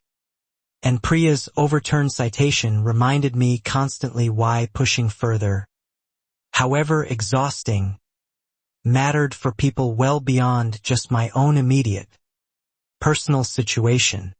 As the damages hearing date approached, Marion warned me one final time that Diane, cornered on every front now, might attempt one last desperate move before facing actual, unavoidable consequences in open court. I didn't know exactly what that might look like, only that everything I'd learned about her these past several months suggested she rarely went down without one final, calculated fight. The week before the damages hearing, Marion received a strange call from Diane's new attorney, a different one than before, requesting access to review our complete evidence file for settlement consideration purposes, a request that felt less like genuine negotiation interest and more like an attempt to understand exactly how strong our case actually was before deciding her next move. We declined the request, standard evidence exchange already having occurred through official discovery channels months earlier. Marion suspected Diane was searching for any weakness, any technicality, any procedural error that might let her attorney file a last-minute motion to delay or dismiss portions of the case before it ever reached open testimony in front of an actual judge. Kathleen's civil attorney, meanwhile, formally filed her delayed claim, adding yet another public record connecting Diane's pattern across 2 states, 2 subdivisions, and roughly 7 years apart, evidence that would now be available for any judge reviewing either case to fully understand the complete, documented scope of behavior rather than isolated, seemingly unrelated incidents happening by coincidence. I started having trouble sleeping that week, not from fear exactly, but from something closer to anticipation, replaying every detail Marion and I planned to present, worried about anything we might have overlooked after months of exhausting preparation. Elena noticed, gently suggesting I take a full day off work before the hearing just to rest, clear my head, and be fully present for Sophie. Sophie, sensing the tension despite our best efforts to shield her from the details, asked one evening if the fence lady was going to be in trouble forever now. I told her some choices follow people for a long time, and that being honest and brave, even when it's scary, usually matters more in the end than staying quiet and comfortable ever really does. Marcus stopped by that week too, mentioning Diane's now empty house had a for sale sign finally posted, the frozen lien lifted temporarily to allow a court-supervised sale, proceeds held in escrow, pending final resolution of both the civil damages case and Kathleen's newly filed claim from her original subdivision. Everything now moving toward some kind of definitive, unavoidable conclusion. Priya mentioned she'd started documenting her own small home improvement projects obsessively now, joking darkly that Diane's reign had permanently changed how she approached anything involving property lines or HOA paperwork. I told her that instinct, born from genuine trauma, would probably serve her well regardless. The way my own contractor's habit of photographing survey stakes had ultimately protected my entire case. Rosalind called that week too, nervous about testifying formally in open court rather than the informal board meeting setting she'd grown more comfortable within over recent months. Marion reassured her repeatedly, walking through exactly what questions to expect, reminding her that her honest account mattered enormously regardless of any nerves she might understandably feel standing before an actual judge for the first time. I met with Marion one final time before the hearing, reviewing every exhibit methodically, Ray's certified survey, the aerial photography, county correspondence, Rosalind's written statement, the brake tampering forensic report, Kathleen's parallel documentation, and the restraining order violation footage. Everything organized chronologically to tell one clear, undeniable story rather than a scattered collection of separate grievances. Marion warned me the defense would likely attempt discrediting my testimony by painting me as an aggressive, vindictive contractor who'd escalated a simple fence dispute into an elaborate, obsessive campaign against an innocent woman. I told her I'd expected exactly that framing months ago and felt ready to answer it honestly, calmly, letting the evidence itself carry whatever weight it naturally deserved. Elena helped me rehearse potential cross-examination questions that final weekend, playing devil's advocate convincingly enough that I occasionally felt genuinely defensive despite knowing the entire scenario was rehearsed. "If they can rattle you like this at home," she said afterward, only half joking, "just imagine an actual defense attorney trying it in front of a judge next week." I visited my rebuilt fence one quiet evening before the hearing, running my hand along the fresh cedar boards, remembering exactly how it felt watching the original one splinter apart months earlier while Sophie cried at the window. Whatever happened in court next week, this fence stood now exactly where it always should have, a small, solid piece of justice already physically completed. The county prosecutor's office confirmed that week they intended to proceed with formal fraud and intimidation charges against Diane regardless of our civil case's outcome, treating the criminal matter entirely separately under its own timeline. Marion explained this meant Diane faced consequences on multiple simultaneous fronts now: civil, criminal, and reputational, each compounding pressure independently of how any single proceeding resolved.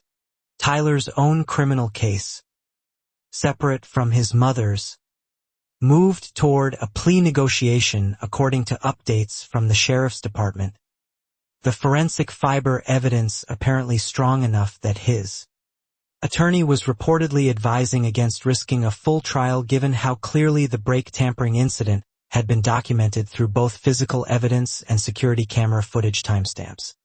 I felt a strange, complicated relief hearing that, some acknowledgement finally forming around the single moment in this entire saga that had genuinely terrified me.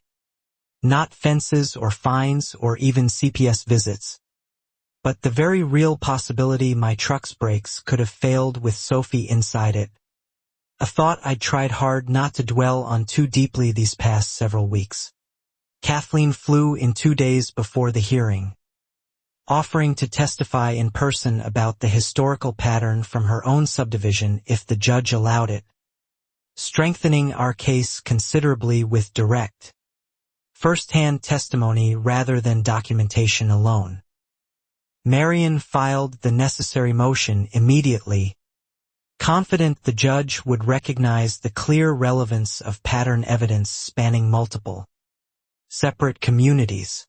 The judge granted Kathleen's testimony request, noting pattern evidence remained highly relevant to establishing intent and premeditation rather than isolated misunderstanding. Exactly the legal framing Marion had been building toward for months now. Diane's attorney objected on record, unsurprisingly, though the objection was overruled without much apparent hesitation from the bench that afternoon. Elena took the day off work entirely for the hearing, arranging for Sophie to stay with Elena's sister, so we could both focus completely without worrying about school pickup schedules or bedtime routines competing for our attention during what promised to be an exhausting, emotionally significant day for our entire family after everything we'd collectively endured together. I barely slept the night before, running through Marion's coaching repeatedly in my head, reminding myself to stay calm, factual, and steady no matter what provocation the defense attempted during cross-examination. "Elena," sensing my restlessness at 3 in the morning, simply held my hand quietly in the dark, neither of us needing words for what tomorrow finally represented after everything. Morning arrived clear and unusually calm for what felt like such a consequential day. Marion met us outside the courthouse early, reviewing final logistics, reminding me the judge would likely allow both sides extensive time given the case's complexity and pattern evidence spanning multiple subdivisions, meaning today might stretch considerably longer than a typical, straightforward civil damages hearing usually would. Walking into the courtroom, I spotted Rosalind, Priya, Carol, and Marcus already seated in the gallery, having come specifically to support us despite none of them being required to attend personally. Kathleen sat beside them too, having flown across several states specifically for this moment. Quiet, powerful reminder of exactly how far the story's consequences had ultimately traveled.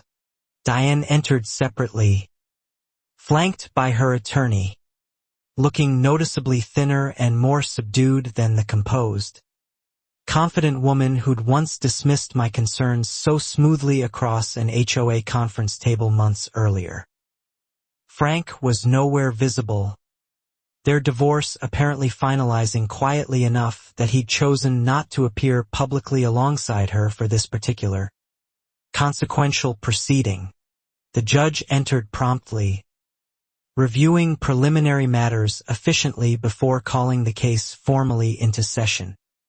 Outlining the scope of today's hearing: civil damages related to property destruction, boundary encroachment, business losses, and emotional distress, with criminal matters explicitly noted as proceeding separately under their own distinct timeline and jurisdiction moving forward. Marion opened confidently, outlining our case's full timeline methodically, careful not to overstate anything beyond what the extensive documentation could fully support. I watched the judge's expression remain carefully neutral throughout, professional and unreadable, giving nothing away about which direction today's eventual ruling might realistically lean once all testimony and evidence had been fully presented. Diane's attorney countered during opening statements, framing the entire situation exactly as Marion predicted. An aggressive contractor escalating a simple fence dispute into an elaborate, obsessive vendetta against a dedicated community volunteer. I kept my expression steady, reminding myself Marion had prepared me thoroughly for exactly this predictable, expected framing months in advance already. Ray testified first, walking the court methodically through his original survey, his more recent findings, and the clear discrepancy between recorded county measurements and Diane's newly planted stakes. His calm, professional certainty as a licensed surveyor carried obvious weight, especially compared to the unlicensed and signed report Diane had once presented at that early HOA board meeting months earlier. The defense attempted challenging Ray's credentials briefly, an effort that collapsed quickly once his decades of licensed experience and clean professional record became apparent under Marion's redirect questioning. I watched Diane's expression tighten slightly, the first visible crack in her otherwise carefully composed courtroom demeanor since this entire painful, months-long proceeding had actually begun that morning. Rosalind testified next, visibly nervous but steady, describing the stake extension comment, Diane's intimidation visit, and her own 2 years of quiet fear before finally finding courage to speak honestly. Her testimony landed with obvious weight in the courtroom, the kind of first-hand, personal account that documentation alone, however thorough, simply couldn't fully replicate on its own. Kathleen testified after the lunch recess, describing her own strikingly similar experience years earlier, the boundary manipulation, the intimidation, the quiet settlement she'd once accepted rather than fighting publicly. Her testimony visibly stunned several observers in the gallery, transforming Diane's defense narrative of an isolated misunderstanding into something the judge could no longer reasonably dismiss as coincidence. Diane's attorney objected repeatedly during Kathleen's testimony, arguing relevance and prejudice, though the judge, having already ruled on this exact question during pretrial motions, allowed the testimony to continue largely uninterrupted. I watched several observers in the gallery exchange glances, the kind of reaction that suggested minds were changing in real time, right there in that room. By the time court recessed for the day, Marion seemed cautiously optimistic, though she reminded me tomorrow's session, including my own testimony and the brake tampering evidence, would likely prove even more consequential toward however this entire, exhausting case finally resolved. I went home that night utterly exhausted but strangely steady, ready for whatever tomorrow still had left to bring. The second day opened with my own testimony, Marion guiding me carefully through the timeline, building the original fence to code, the sudden citations, the demolition without permit, discovering the survey discrepancy, and everything that escalated afterward, including the terrifying brake tampering incident that could have seriously harmed my entire family that particular week. I kept my voice steady throughout, remembering Marion's advice to stay factual rather than emotional, though describing Sophie crying at the window while strangers destroyed our fence still tightened my throat unexpectedly in front of the courtroom. Diane's attorney watched closely, clearly waiting for any opening to challenge my composure during the difficult cross-examination still ahead that afternoon. Cross-examination arrived exactly as predicted, Diane's attorney suggesting I'd deliberately provoked conflict for business publicity, pointing to the newspaper coverage and new clients as evidence of some calculated self-promotion strategy rather than genuine hardship. I answered calmly that I'd have gladly traded every new client for simply keeping my original fence and never experiencing any of this at all. The attorney pressed harder, suggesting my drone photography constituted harassment rather than legitimate evidence gathering. I explained clearly that public airspace photography of visible structures was entirely legal, a point Marion had already established months earlier when Diane's own cease and desist letter had failed completely against exactly that same legal reality regarding publicly navigable airspace imagery. Unable to shake my testimony through business motive or harassment framing, the attorney shifted toward suggesting Marcus's overheard conversation and Rosalind's testimony were simply neighborhood gossip amplified by an angry mob mentality against Diane specifically. I reminded the court that certified surveys, aerial photography, and forensic brake evidence didn't rely on gossip. They relied on documented, verifiable, physical fact. The forensic technician testified next, walking the court through the brake line tampering analysis methodically, the loosened fitting, the timeline matching security footage, and the fiber evidence connecting directly to clothing recovered during Tyler's arrest processing weeks earlier. The technical, clinical presentation carried enormous weight precisely because it remained entirely free of emotion or personal narrative. Diane's attorney attempted arguing the fiber evidence was inconclusive, generic material available at any hardware or work supply store, but the technician calmly explained the specific weave pattern matched Tyler's actual recovered jacket precisely, not merely a similar generic product. A distinction that visibly deflated the defense's attempted challenge almost immediately in front of the watching gallery.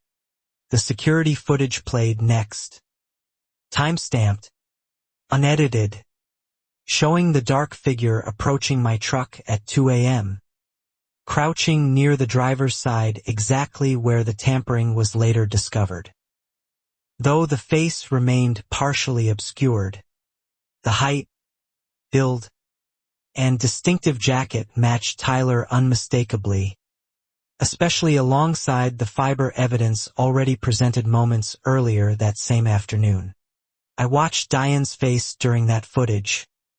The first time I'd seen genuine, uncontrolled emotion crack through her composed exterior since this entire ordeal began months earlier.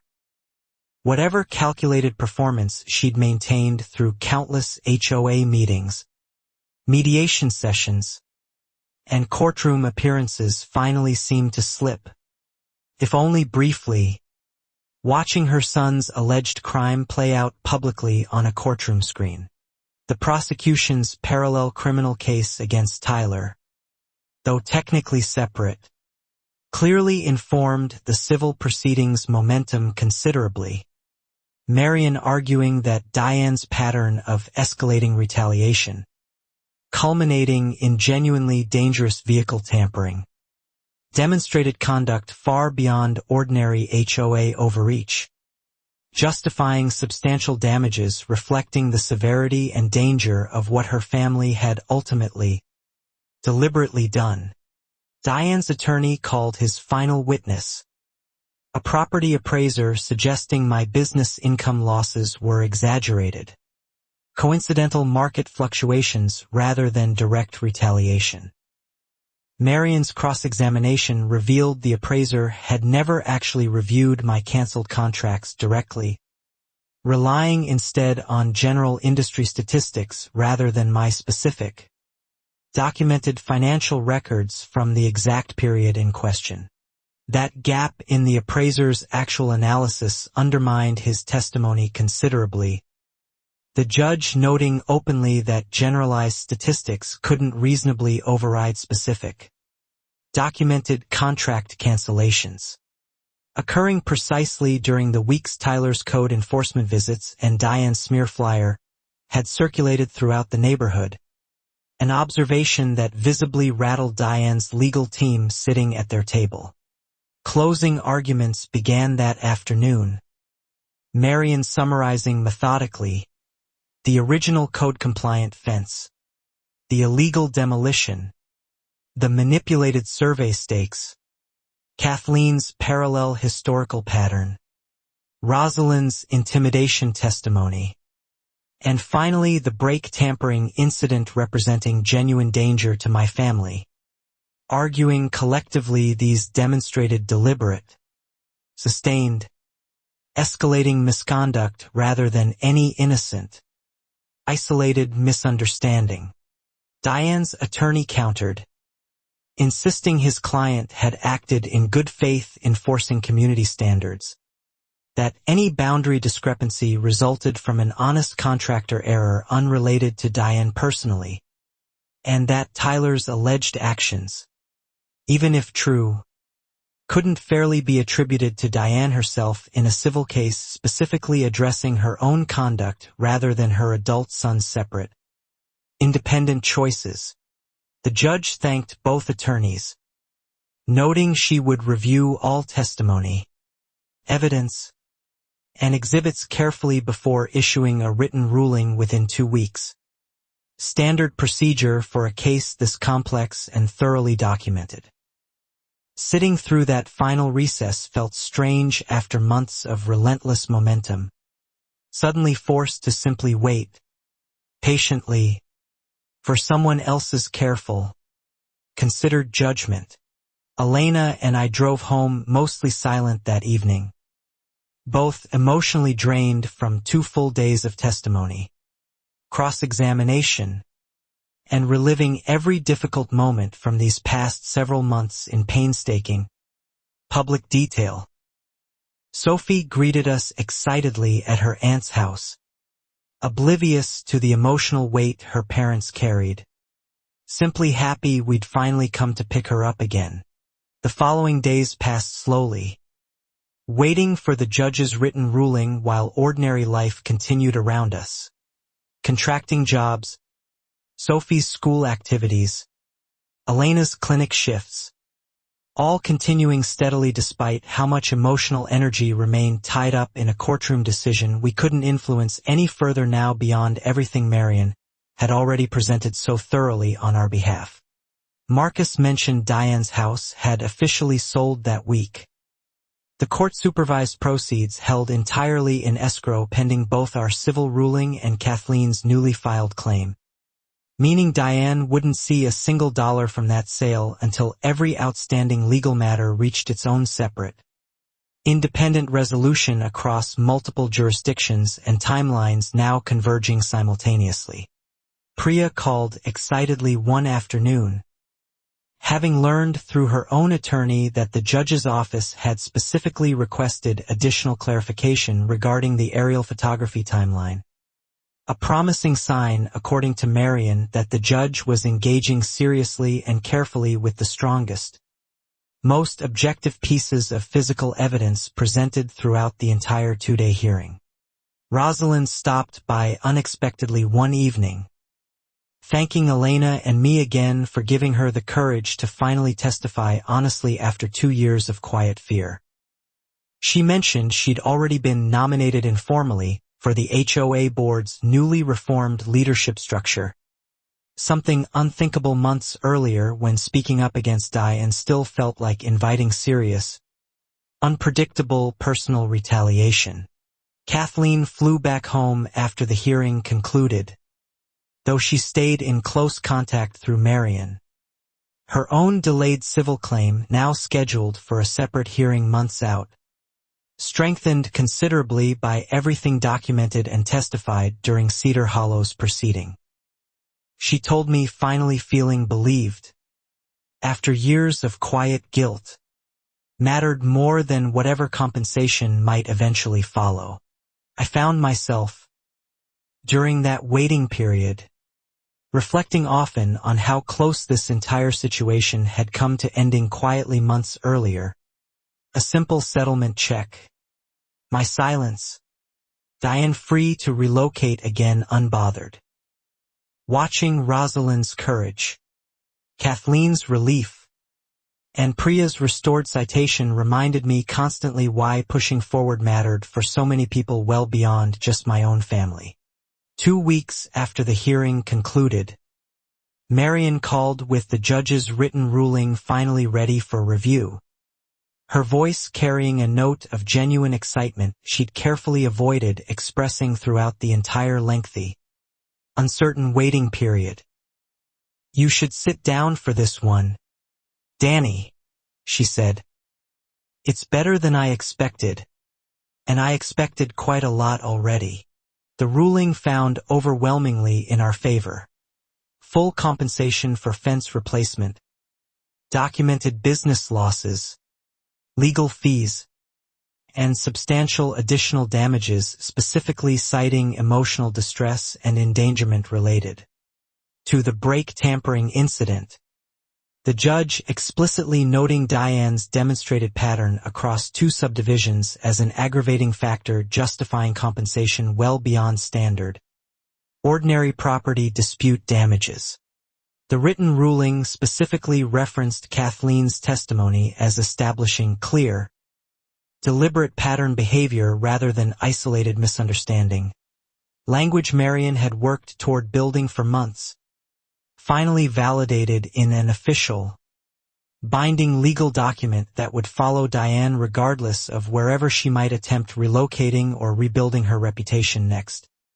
Unlike her previous, quieter departure years earlier, Priya's damages, while more modest given her situation's lesser escalation, still included full reversal costs, legal fees, and a formal acknowledgement of selective enforcement targeting her property, specifically because of its proximity to Diane's illegal expansion project.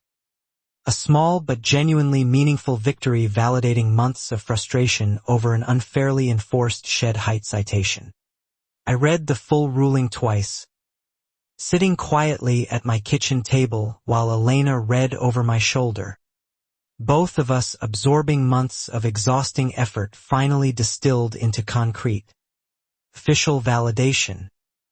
Sophie, playing nearby with Biscuit in our rebuilt backyard, had no idea her parents were quietly, tearfully processing the exact moment this entire nightmare officially, legally concluded.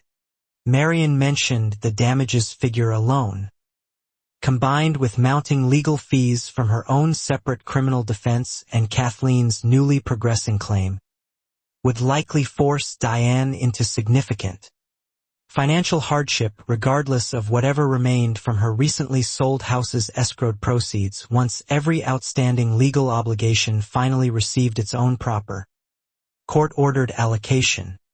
The county's parallel criminal case against Diane, meanwhile, moved toward formal arraignment on property fraud and witness intimidation charges.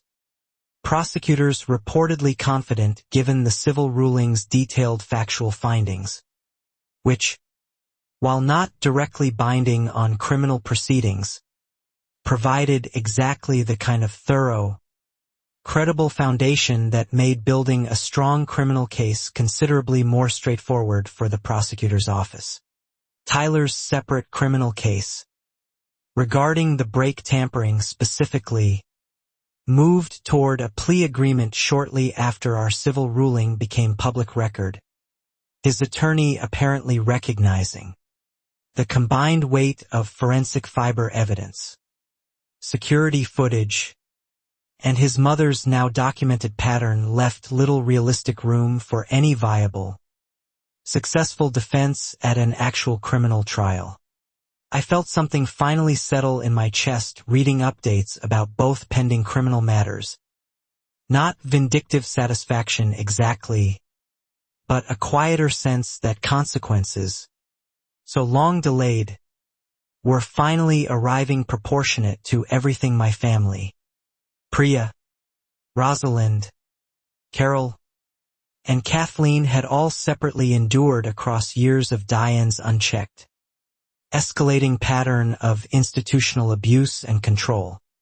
The local newspaper published a comprehensive follow-up story once the ruling became public, tracing the entire saga from my original code-compliant fence through Kathleen's parallel history, the brake tampering incident, and finally this decisive, thoroughly documented civil ruling.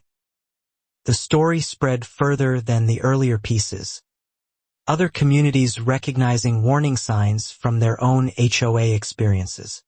Several messages arrived that week from strangers in entirely different states, describing their own HOA disputes and asking for advice based on everything Marion and I had navigated together. I didn't have expertise beyond my own specific experience, but I encouraged every single person to document everything carefully, exactly the habit that had ultimately protected my case from the very beginning. Carol, watching all this unfold from her own porch these past several months, told me quietly one afternoon that she finally felt safe enough to stop worrying about losing her wheelchair ramp, something she admitted had quietly haunted her ever since Diane's first threatening letter years earlier, long before my own fence ever became this entire, exhausting community's central, defining conflict. The HOA board, now operating under Harold's steady, reform-minded leadership, formally implemented new bylaws requiring independent survey verification for any boundary-related enforcement action, mandatory financial transparency reports, and strict term limits preventing any single president from accumulating the kind of unchecked institutional power Diane had exploited so thoroughly across her 2 years running Cedar Hollow's community. Rosalind officially joined the reformed board that month. Her earlier fear transformed into genuine, active participation in ensuring nothing like this ever happened again under her watch. She told me during one community gathering that speaking honestly in court, despite months of nervous anticipation beforehand, had ultimately felt like reclaiming something Diane's intimidation had quietly stolen from her for years. Priya's shed sat unchanged, technically compliant all along, though she joked she'd probably keep her measuring tape handy regardless, just in case Cedar Hollow ever again attracted someone. Determined to weaponize selective code enforcement against neighbors who happened to live too close to whatever project that person's own ambition and greed demanded expanding into eventually. Marcus, reflecting one evening over a beer on my newly finished patio, admitted he still felt guilty for staying quiet those first few months, watching my fence come down without speaking up sooner about the survey stakes he'd noticed being extended. I told him, honestly, that most of us had stayed quiet somewhere along this entire, exhausting, escalating journey until courage finally became unavoidable. Elena, meanwhile, finally seemed to fully exhale, months of quiet tension visibly easing from her shoulders in ways I hadn't fully appreciated until watching the difference now that this whole ordeal had genuinely, legally concluded.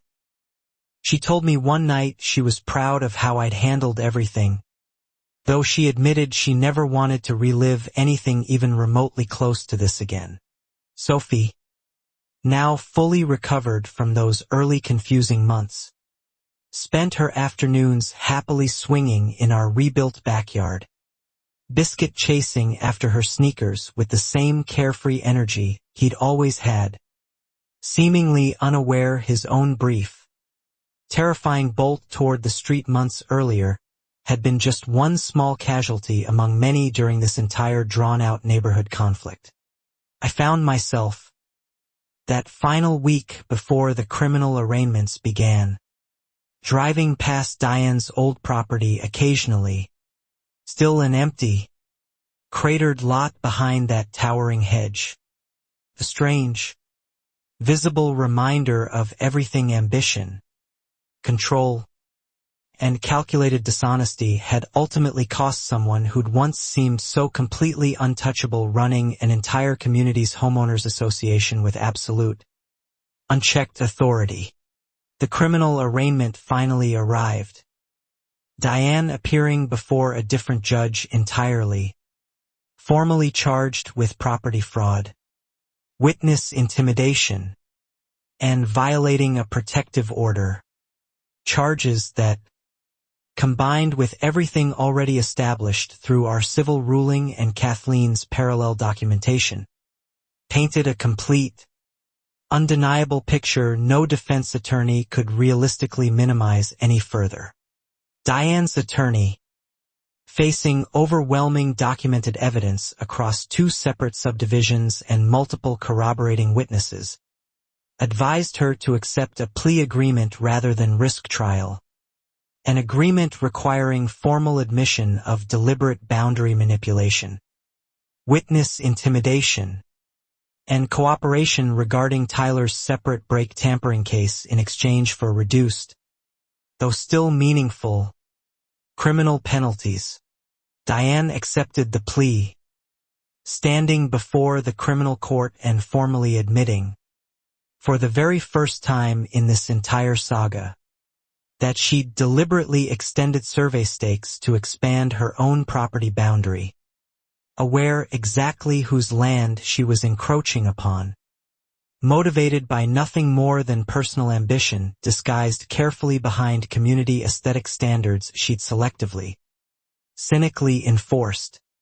Hearing her finally admit intent, out loud, in an actual courtroom, felt different from every private argument, every mediation session, every heated HOA meeting combined.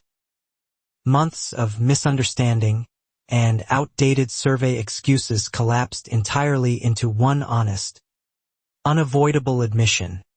She'd known precisely what she was doing, and she'd done it anyway, confident nobody would ever successfully challenge her. The plea agreement also required Diane to formally acknowledge the parallel pattern from Kathleen's former subdivision. Admitting she'd relocated specifically to avoid consequences years earlier rather than genuinely retiring from community leadership as she'd always publicly claimed. That admission alone validated everything Kathleen had carried quietly, guiltily, for years before finally finding the courage to come forward. Sentencing followed several weeks later. Probation. Mandatory restitution payments toward both my family's damages and Kathleen's newly resolving claim. A permanent restraining order. And a formal prohibition against ever serving in any homeowners association leadership position again anywhere within the state. A specific, deliberate condition Marion had specifically requested given Diane's demonstrated repeated pattern of institutional abuse. Tyler, separately, accepted his own plea agreement regarding the brake tampering charge, receiving probation alongside mandatory restitution and permanent loss of his county code enforcement certification, effectively ending a career that had barely begun before collapsing entirely under the same reckless desperation apparently inherited from watching his mother operate unchecked for years across two separate communities. Frank's divorce finalized quietly around the same time.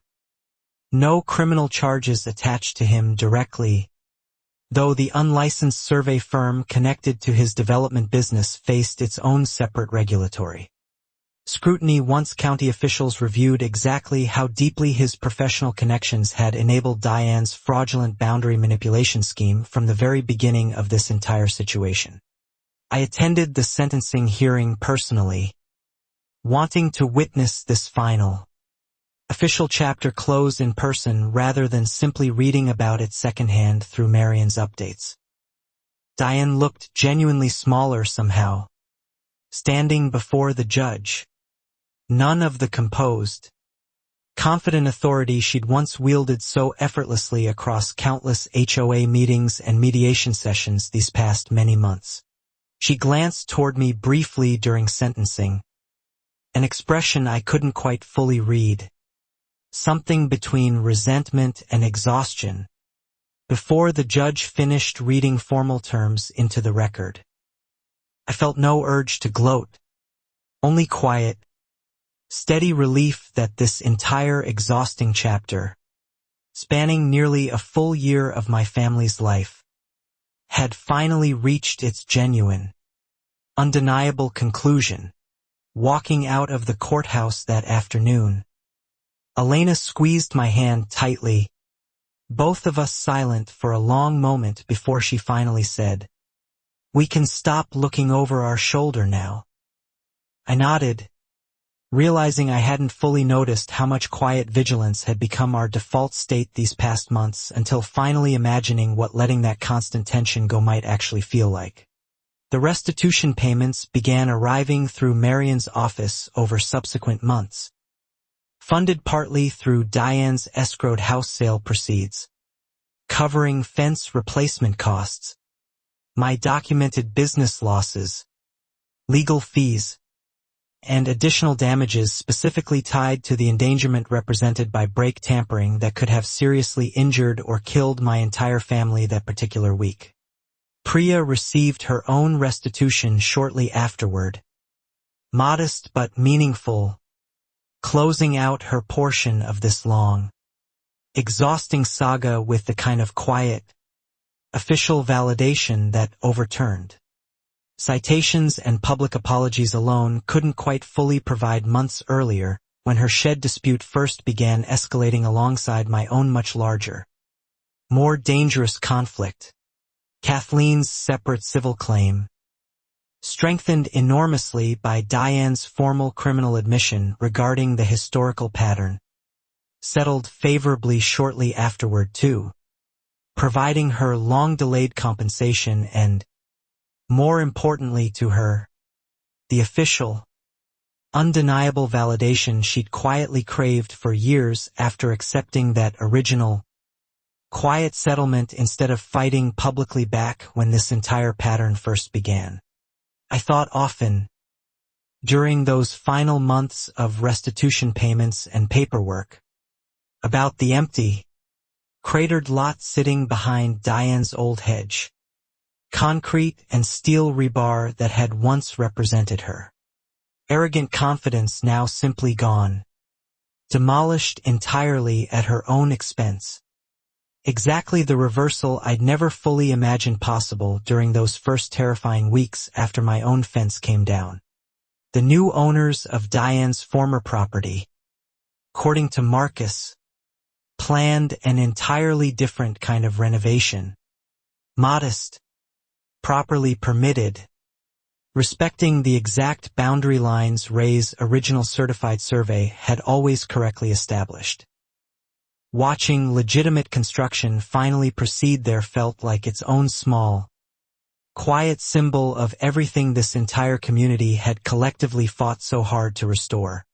Rosalind's reformed board continued implementing new transparency measures throughout that year, occasionally consulting me directly regarding contractor licensing standards for future community projects.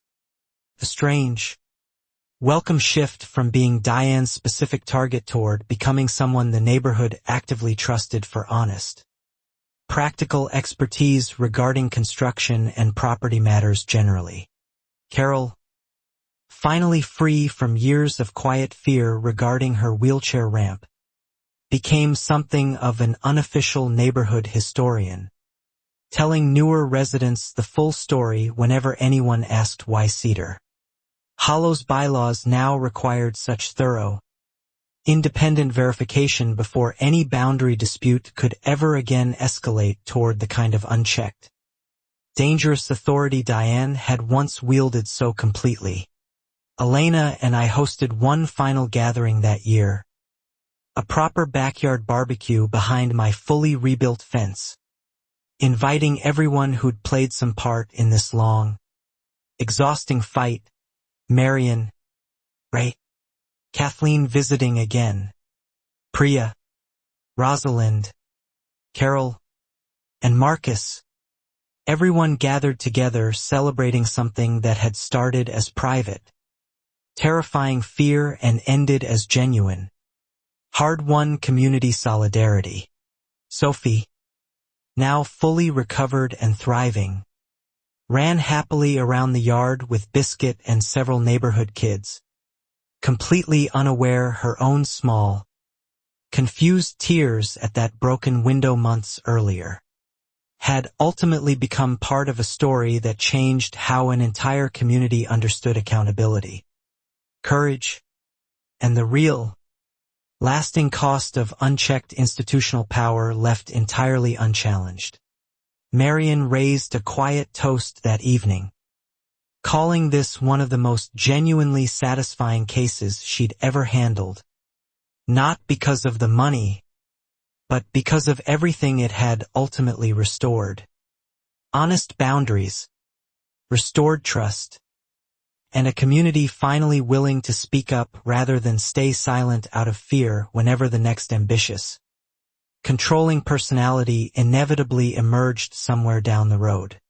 I found myself reflecting, that evening, on how differently everything might have unfolded if I'd simply accepted Diane's first quiet settlement offer months earlier.